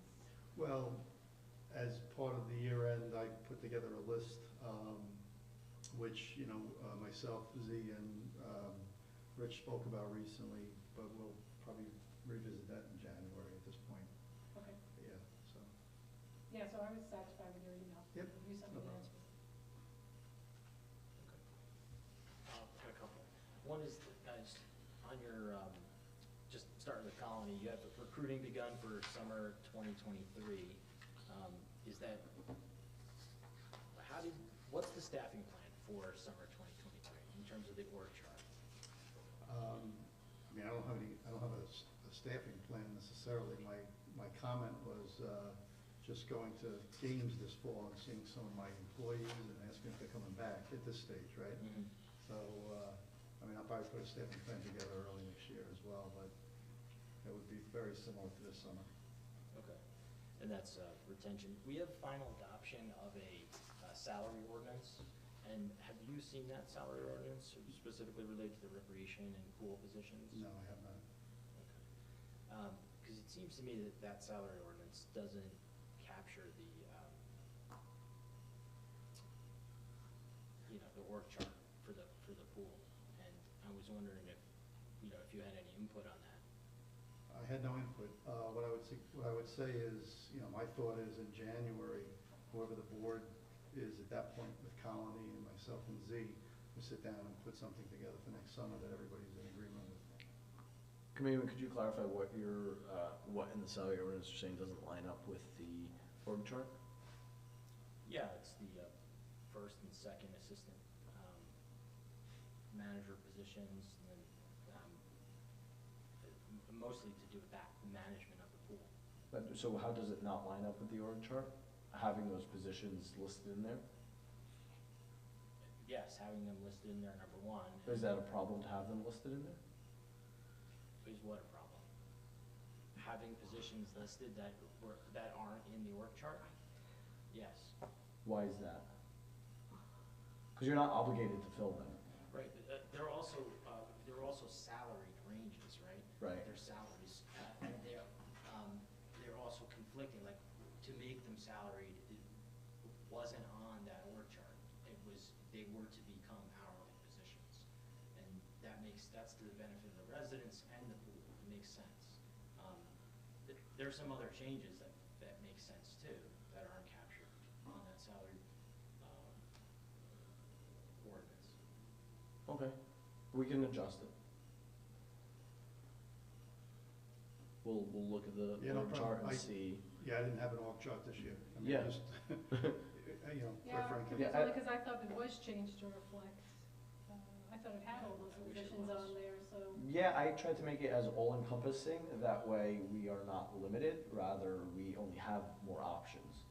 So I don't know what, what precludes us or, what the conflict is exactly. I mean, having them in there just means that at one point we did have those based on historical ordinances that I reviewed, so they existed, and, my feeling is why not have the options to do what you need to do, Yeah. rather than, be limited. Well, I guess that's what I'm trying to The understand. exact issue is that if you make those positions salaried as opposed to hourly, that is an issue. That's an issue. That we hamstrung into that this year. That was a problem, we ran into it. Okay, well, again, you guys can figure that out after. Like, this meeting is not meant to just cross-examine every single department head. Like, that's not what this is for. It's supposed to actually work together, and a lot of these questions could have been answered, in an email. But you Or can at change the least salary to hourly. Right, rate yeah, and those per are wage. all things that can be changed, we could address those. I mean, last year, I think there was a total of, what, 4 or 5 salary ordinances? Something like that. Yeah, so I'm just trying to cut that back, and so if, we just have to do one to fix that, easy, you can do that.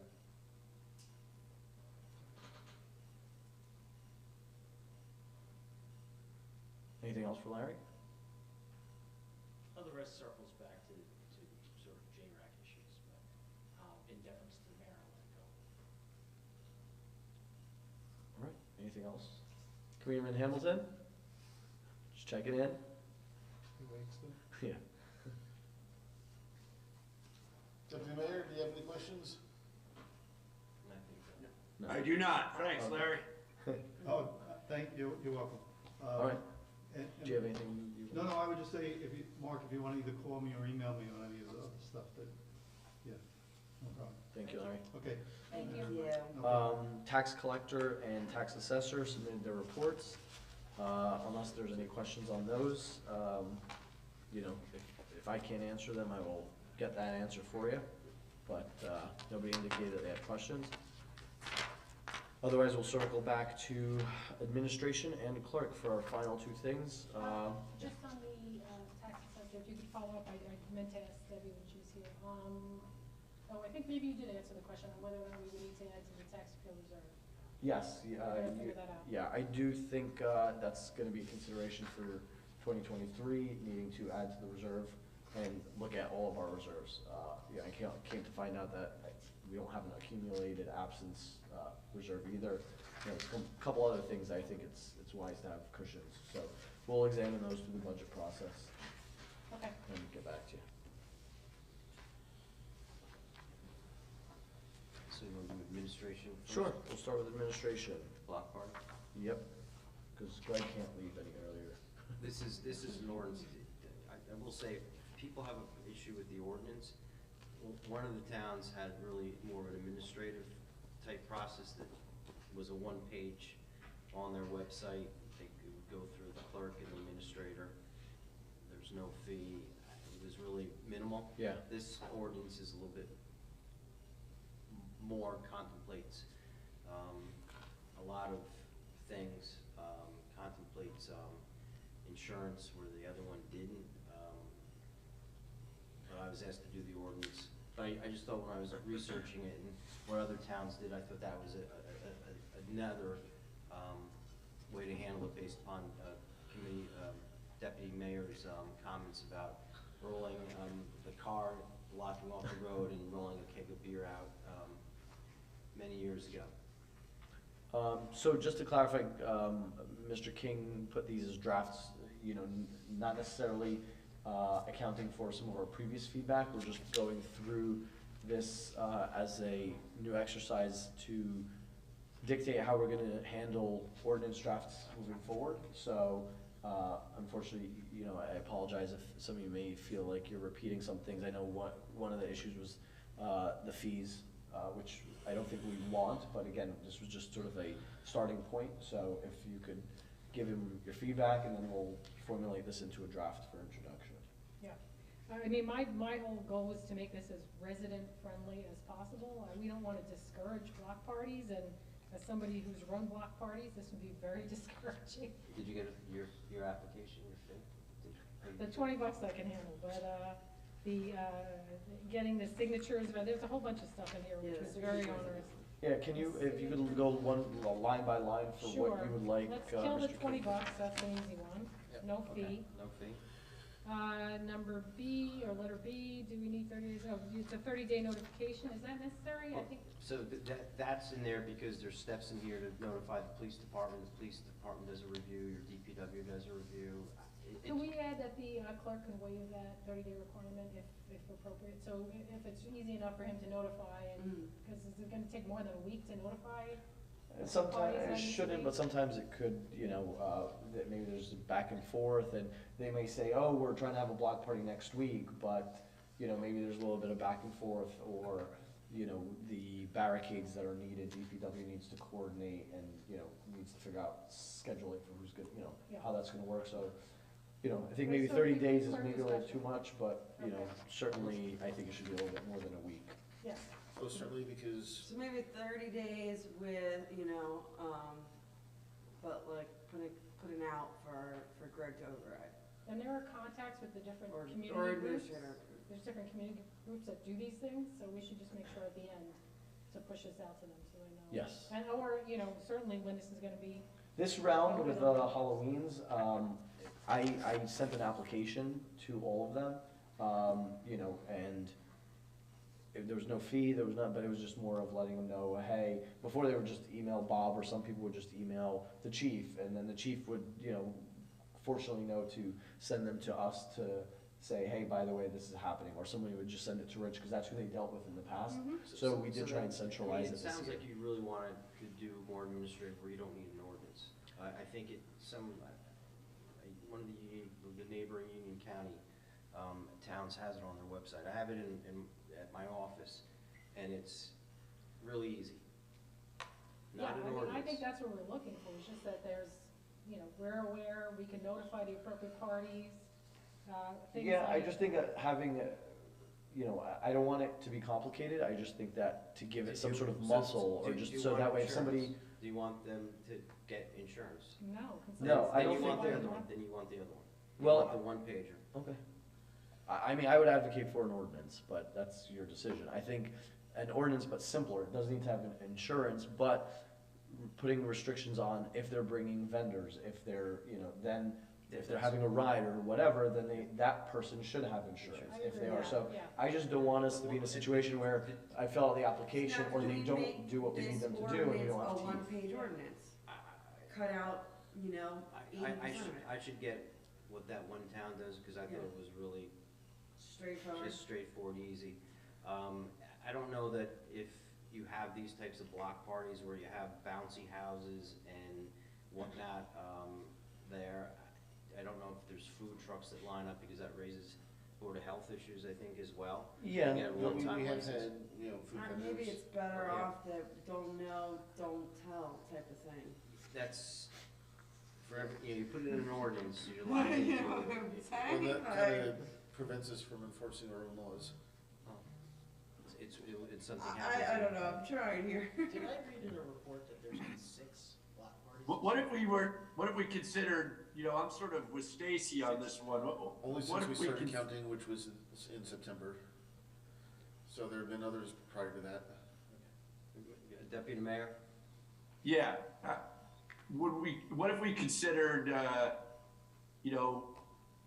sort of placing a definition on the term quote-unquote block party for the purposes of an ordinance that defines it akin to what I think Mrs. Ewald and I are thinking of. Like, you close down the street and you have a little party, and it's nothing complicated. And for that, there's one process, and then, once you start getting into, commercial food vendors, and I heard somebody mention rides, attraction stuff, that's a totally different situation.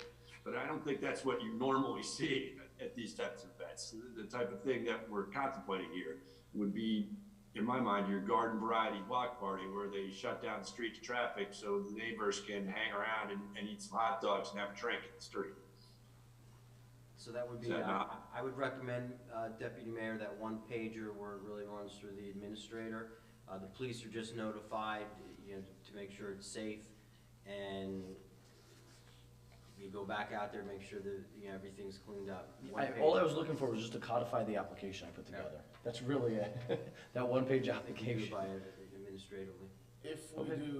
we do wind up doing an ordinance, I would keep the 30 days because, people may decide to put these in, like if someone comes in with an emergency and guess what, it's the election week and I need to focus on that. Or, God forbid I actually take a vacation day, which I know is rare, but it does happen, or if I get sick, which doesn't happen often, but could happen, just, there needs to be enough wiggle room for me to be able to, deal with this effectively and do everything else that I do. So is there consensus on how to handle this? I'm sorry. How to handle this? Yeah, dump it. No, I mean, I don't disagree when you're talking about, don't put it past Chatham residents to have fancy rides and everything. I mean, they will max out, whatever they can do. So, I understand if there's a liability, associated with bringing in a ride vendor or, food truck, there's things that have to be done with food trucks. But what the deputy mayor was saying is you have, if you could check off these 4 boxes, you fill out the application, you're done. And if you hit these 2 boxes, then you go to this other process. And then you have Maybe the we other just do steps. the one-page administrative thing. And see how that Call works, it- and call- then. Yeah, and see how that works and see how it affects everybody. And if we need an ordinance to back it up, we do it then. Sounds good. Next is pay to play. Okay, I could talk about that one. So we had gotten, as soon as I could pull it up in front, we had gotten by accident, and I think it was a draft of Madison's pay-to-play ordinance at the same time that we had gotten the, what was it? It was pay-to-play and it was Who was the. the Fair and RFQs? open. Fair and Fair open. enough. Fair and open process, thank you. So at the same time, and I thought they were a good combination, and then all of a sudden the pay-to-play disappeared. So I said, well, why don't we bring this up for discussion? Because in my mind, anything we do to make sure that we're picking the best people for the township without regard, and the latest version that was handed to us of Madison, I don't necessarily agree with this one either. You know, anything we could do to make sure we're picking the best people and there's no political influence, I support. So that's why I asked if we could bring this back up and have a discussion. And like I said, I don't necessarily agree with this, but I want to talk about, you know, whether or not we need a pay-to-play ordinance. Of course, I can't find my. Yeah, I mean, I remember the one that we had in front of us, what was it, last time, it was essentially what was done with the main difference that I see in these two was that Madison cut out any donation for the past year, is that correct? I think they put always the limit, the $300 limit, right? No, I think it's this any version, donation. this is different The from the one we got last the time. $300 one, I thought, my only thing is that I agree with you that I don't want to limit, our options. I know certain times there have been where we've gone out to RFQ and we literally get one person, submitting their qualifications. And in this most recent time, we had like 10, 12, and I thought that was great, that's what we should have. That allows us to pick the best possible, attorney or professional service provider for that role. So that's kinda, I kinda want something, if we're gonna do it, somewhere in the middle. I mean, I wanna make sure, so we have, if you're doing the fair and open process, then there are no limits on donation, and Right. we have a disclosure requirement, I believe. Well, with Yeah. the fair and open, they They still can have to, go- they still have to They can disclose go that. to the 2,000 individual. The normal. Right. Yes. But it's all disclosed, Yes. so you have you have transparency in that. I think you're just not Yeah. limited, you're not prevented Correct. from awarding. Not preventive, as long as it's, you know, that's the thing, as long as it's public knowledge, as long as it's, you know, everybody sees that, okay, this person Yep. made this donation, yeah, they got appointed, but they made the donation, everyone sees it, okay, it's a little, you know, I don't know. I go With back pay to and forth. play, you know, what I've seen around the state is, you know, it's a gesture, but a lot of these firms have workarounds. There's packs, there's all these things, so That's what the ends up other happening issue. is you just drive it underground, and then there's less transparency in that sense. So The it's almost like there's the transparency evil is of the most political important, donations that in we my don't talk mind. about, but the pay to play, you know, they're figuring out other ways to do it. It's still happening. There are already state regulations about pay to play, the only point in doing an ordinance would be if you wanted to be more stringent, which Lower would the just limit your threshold. Yeah, options. that's why I'm suggesting we do more, so make it more stringent. So under the non-fair and non-open process, So you're did not allowed to grant a contract if the person has donated within the last year. Anything over a reportable Right, contribution. which is $300. So, Well, three- for To those individuals, running for office. So you could give, your vendor or your person you're gonna contract with can give $300 and less. Yeah. Okay. And you really would not know, because they don't have to report that.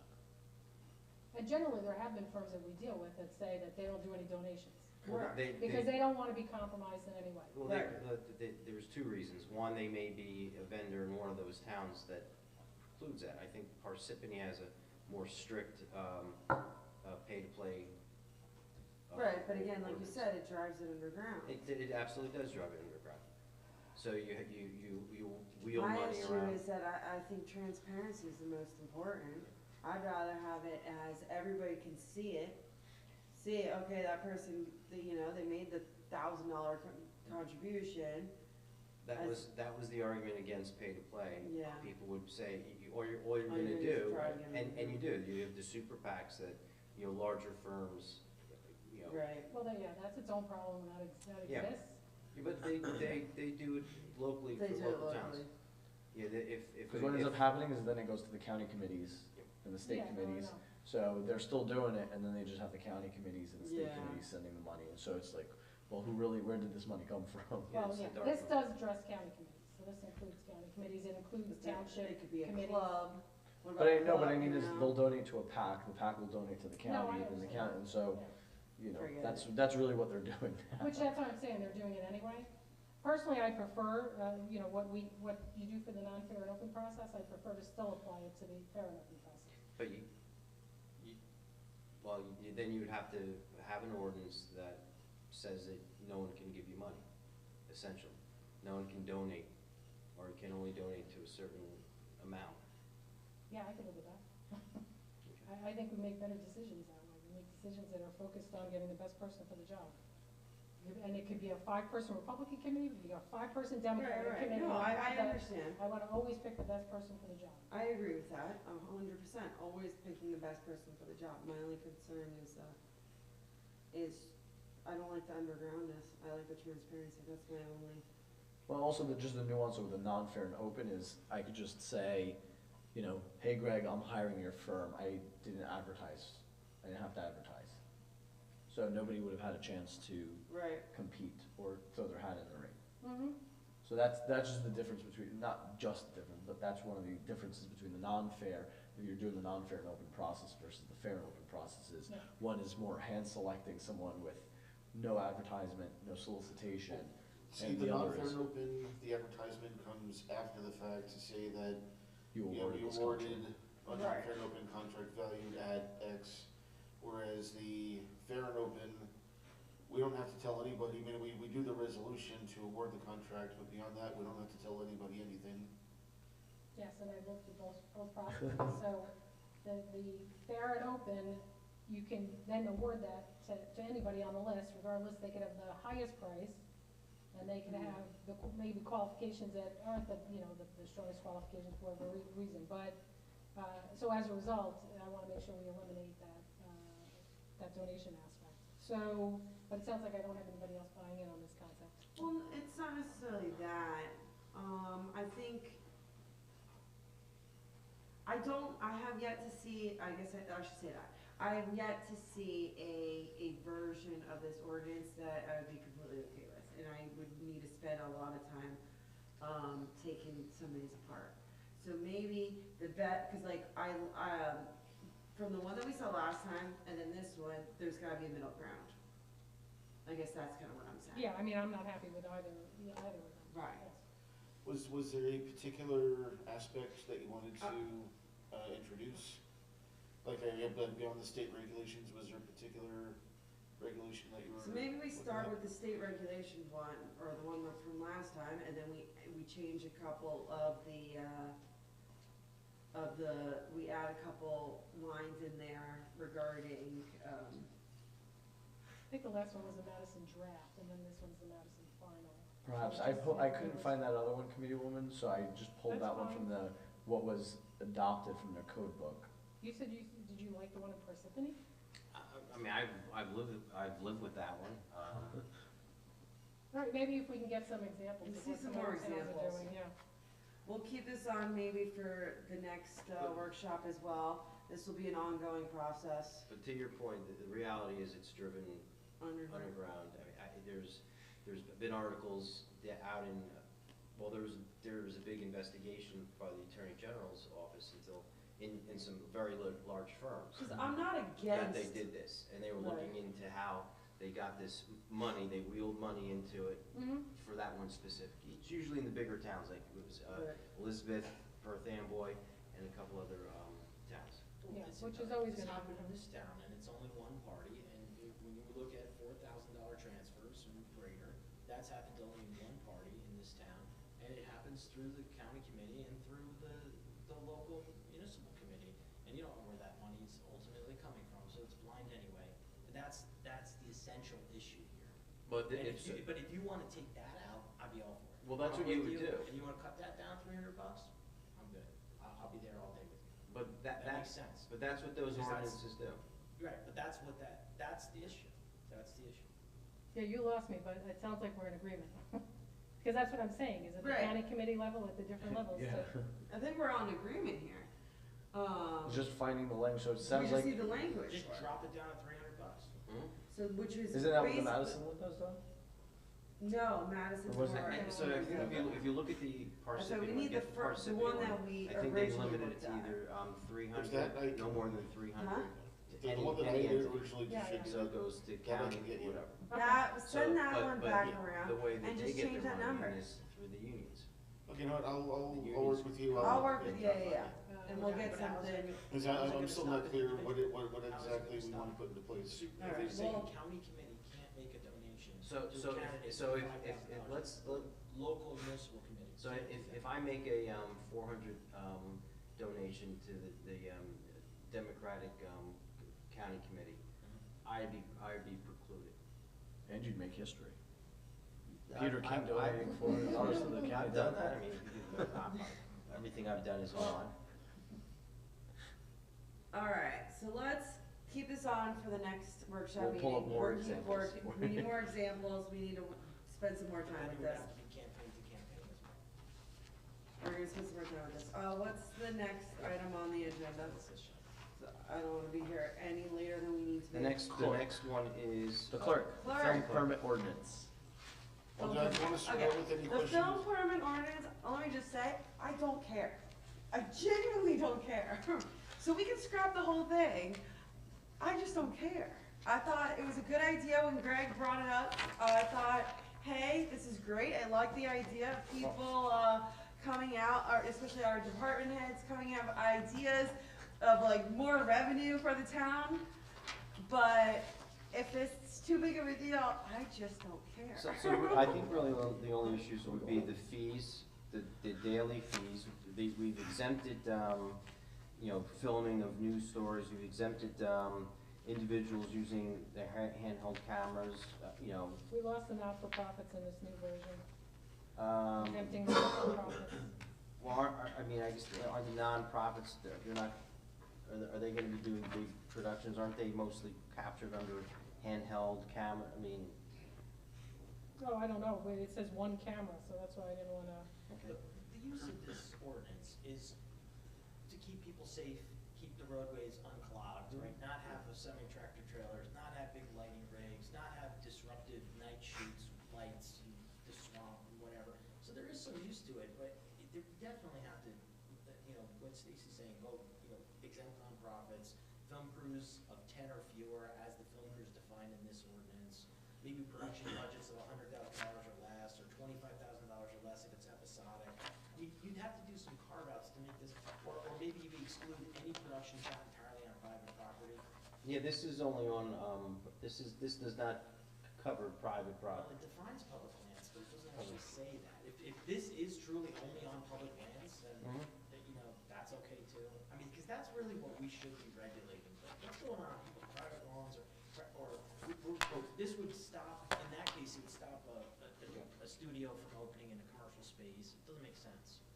Well, as far as doing private property, if someone decides to rent out their house for filming of a new season of The Sopranos, that's gonna impact neighbors, so that becomes a concern to us, because we're administratively gonna get the phone calls from the annoyed neighbors about the film trucks, about the film crews, about the noise, the lights and all that.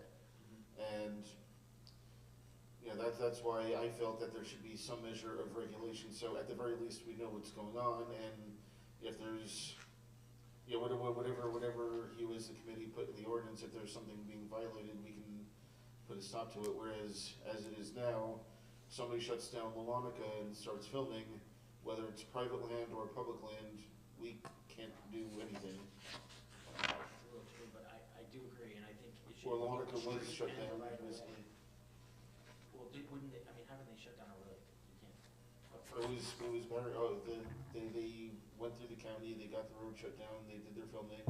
I think it was just, a day, but, Oh, But okay, still. The county was. yeah.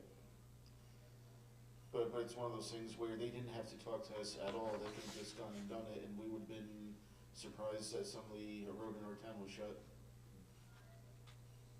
I'm not accustomed to these, types of ordinances. I've never seen anything like this before. So the part that I guess strikes me is the whole reason this started is because we were talking about charging for use of public space for filming. We were talking about something like 30,000 a day gets charged.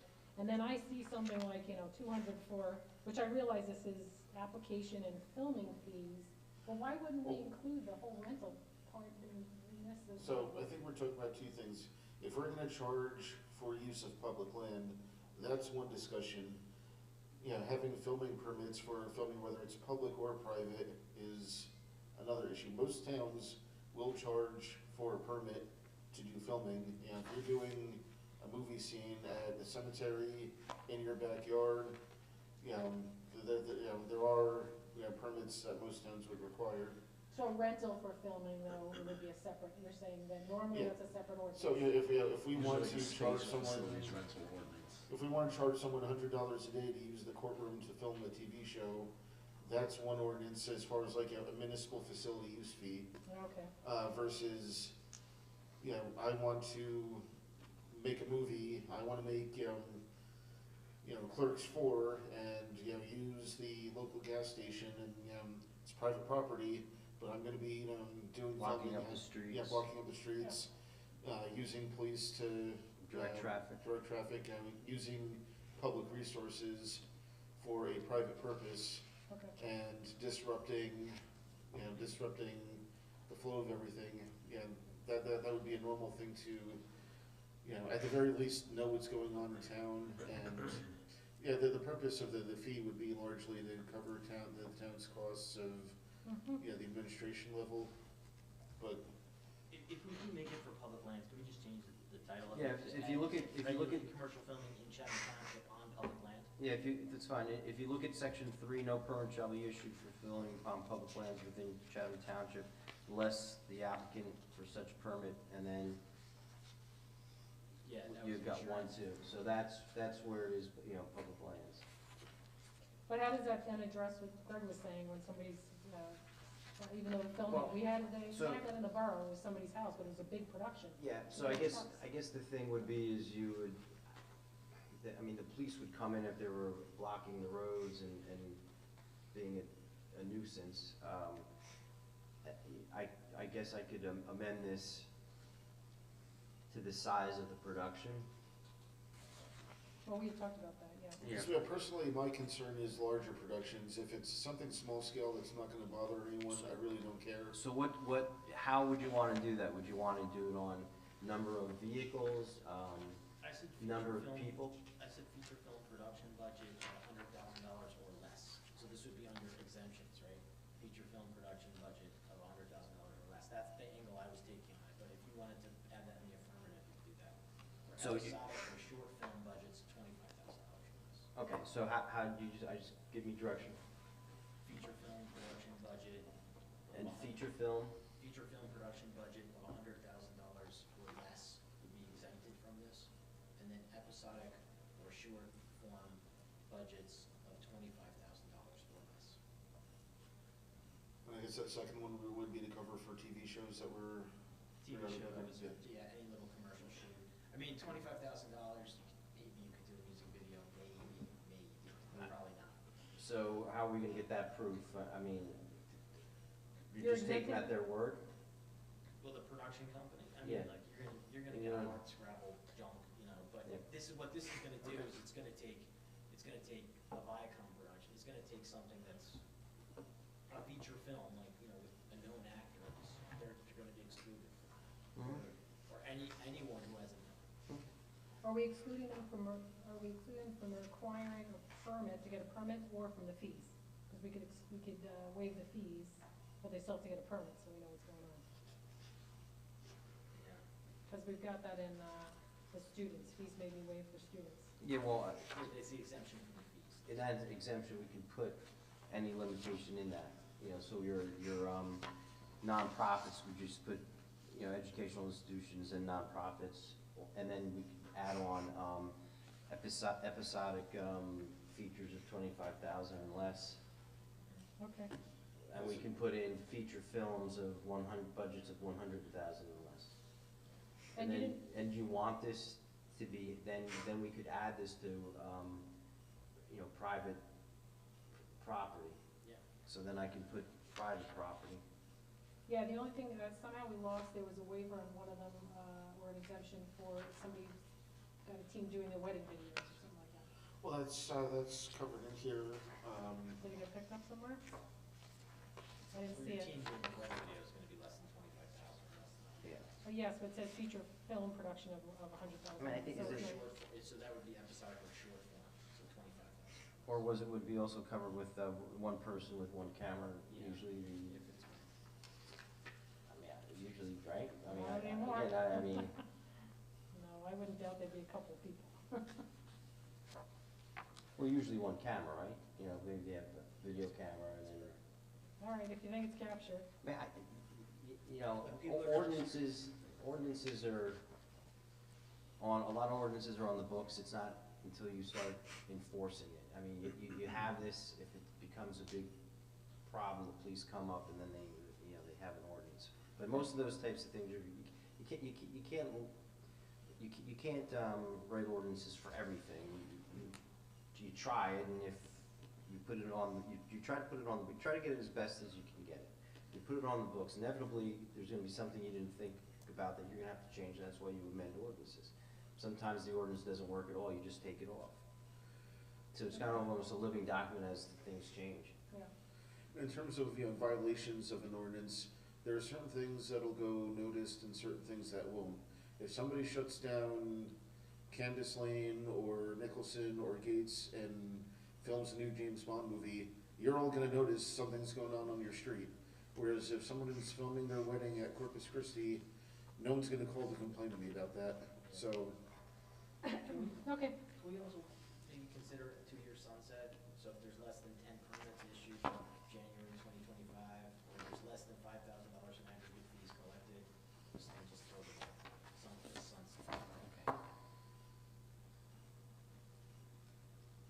And that, what number, 2-year sunset, of how many, 10 are? I say less than 10 permits are issued by January 2025, or less than 5,000 in aggregate fees collected. I don't think we've seen that many permits in, or films, I don't know. Wait, how many have we had this year, about 4 or 5? I'm not sure I agree with this sunset. Why are we going through if we don't think it's gonna happen, why do we go through the effort to begin with? We're going through this whole effort, let's leave it on the books. That was why I was like, I'm okay with just scrapping the whole thing and calling it. Maybe I can do one pager, put it on our website.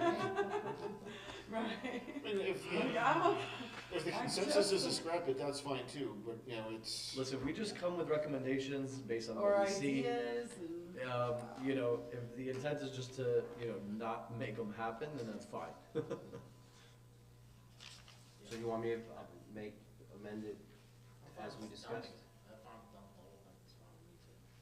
Whatever you think. I just don't care enough, either way on this issue. We Stacey, do you started want- down this path, cause somebody felt we needed it at some point. Well, I mean, I suggested that we. And the thing is, I truly appreciate our department heads and Greg and everybody coming to us with ideas of ways to bring revenue to the town.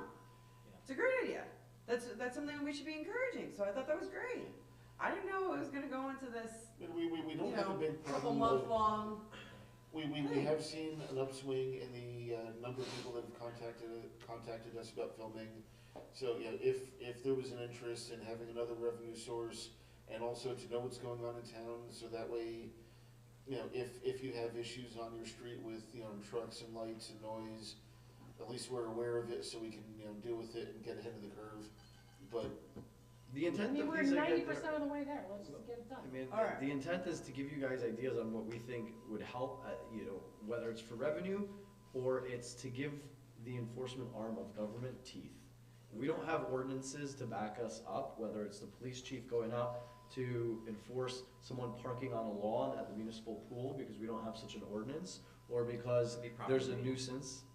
No, we don't have that. You don't have No. parking No, off of No. the driveway? no. No, we actually. I think there's a zoning All right. difference on that. So, you know, we, The CNG, but so we don't Yeah. have these, you know, ordinances to have these teeth, but So do you It's up wanna to you. finish this one, if we're 90% of the way there, do you guys Well, wanna is finish there- this one, is there or do you wanna just consensus? move on to the next. No, I think I have everything that you wanted. Yeah, you're pretty much there. Alright, So so I'll throw yellow together a line. draft for the Yeah. next, and we'll go Yeah, from and there. It makes me feel good that at least I've accomplished one of them. So the We'll meeting try for dates Yes. for next year, You all received a draft of the proposed meeting dates, and 'cause I wanna be able actually, to put them in my Mr. Charlie, if calendar. you wanna take a look at this as well while you're here. So my big question, the 2022, This is the proposed the meeting schedule. 2022 schedule had January 3rd as the reorg, so is that still the reorg? Yeah, January 3rd is the reorg. Yeah, that's not on here, that's well, just, That's because that was already set. That's yeah, why I just wanted to make sure we're keeping that as the reorg. So the reason, the fact that you see a January 10th meeting on here, that was, wanting to go forward with the new style of having a workshop meeting Mhm. before having a regular meeting, so that way, have the reorg on the 3rd, so that way mayor gets sworn in, deputy mayor gets sworn in, new township committee members get sworn in, and all the normal reorg meeting schedule, all the board appointments and everything, which is usually just a pomp and circumstance, meeting that lasts 20 minutes. And then January 10th would be a workshop that would start getting into things like, ordinances, exactly what we're doing tonight, and then 24th, and that would be the regular meeting. And then, following that general schedule throughout the year, Z and I went over this schedule with the mayor. We wanted to, have some input before moving forward. I put the 7th and the 21st in February and March, and February and March, the 7th and the 21st. I believe the mayor, you were unavailable some of those second. yeah, there's just a couple, Yeah. the- So I didn't want to put forth a schedule where I knew people would potentially be absent. But so February, March, it's 1st and 3rd rather than 2nd and 4th, but then April we get back to the 2nd and 4th flow. June, July, and August, one meeting each, which would all be regular meetings. We could add in special meetings if needed. We didn't used to do one meeting in June. We Hmm? used to do 2 meetings in June. Well, normally we would do two meetings. The first Tuesday in June is the election, primary election. Mayor, I think we you were. canceled, Yeah. right, I just remembered we canceled the one Yeah, this last year, year, yeah. cause of the June. I mean, whatever, I mean, you could keep them and cancel them. you could Yeah. you can make it and cancel it. Yeah, it's always better to Okay, so put do you them wanna out add so the you don't have to- 13th? So you don't have Yeah, to. I can add in June 13th. Add in the 13th, and we can always cancel. But in July and August, we usually do one meeting. Yep. November, fortunately, we're able to schedule 2 meetings in November. And so, this year we got a little fouled up with the way the election fell. Mm-hmm. But, next year proposes to, and then December, we usually do just one meeting. Looks good. So if everybody's okay with that flow, then this would go on the reorganization meeting agenda. And then,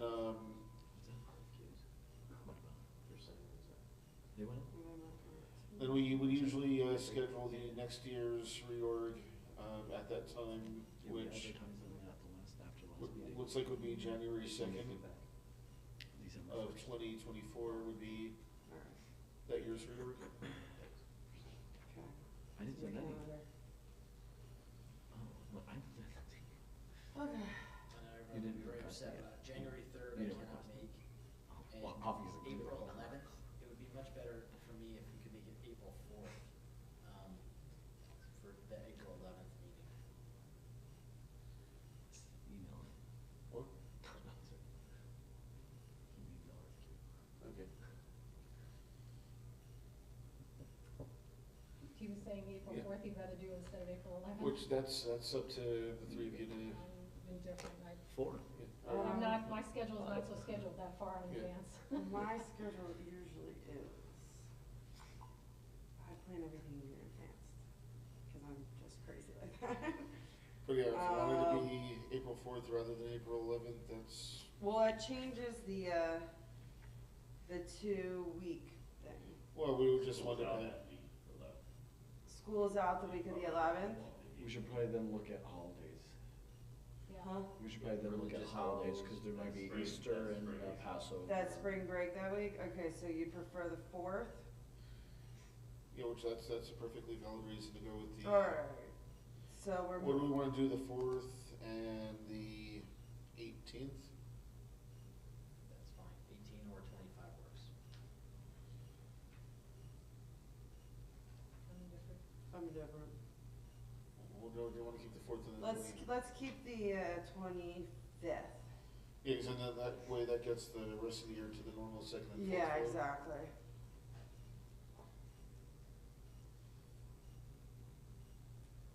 Then we'll keep May at that second meeting in June on the 13th.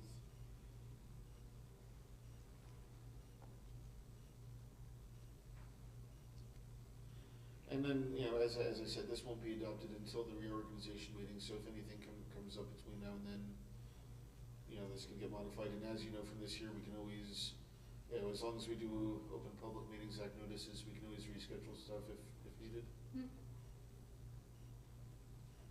Okay. Alright, Okay. so now, And can we then go you- to the final hearing? Is there anything else? Oh, did anyone have any questions on my monthly report? That's good. When are we getting the dog licenses online? Probably not for 23, but targeting 24. Reason being is because the notices have to go out soon. Yeah. And they're due back, what, March or End of January. end of January? Oh, that's right. But do they have like the extension of late until March or no? January 31st is the last day to pay without late fee. Not late fee, right. So for us to have it in place by now, that's why I say we won't do it for 23, but That we is can something target that we've 24. spoken about wanting to implement. That'd be great. We just need to get a better website. Let's talk about revenue sources, there's a lot more than 388 dogs in town. Well, do you still do a census? Every It's- day. No, but it used to be every year. You do know, it, our, and they the animal come control contract that we've got, it's sort of a rolling census, meaning as the person goes to. Alright, let's house. do the final hearing of citizens. Can we open that up? Seeing no one public, is there anybody on Zoom? I see no hands raised. Alright, so then let's close the hearing of citizens. And can I get a motion to adjourn? So moved. And a second? Second. All in favor? Aye. Thank you. Have a good evening. It's 9:45. Ah, well, I don't function no, but you- past a 9:45. certain. your Certain pocketbook time. is, Those little things that you have. your pocketbook I is stole so this from full. Greg. This was on Greg's desk and I was like, oh, this is mine. I'm like, this is now mine. Well, I got those It's orders. great. And I now like the little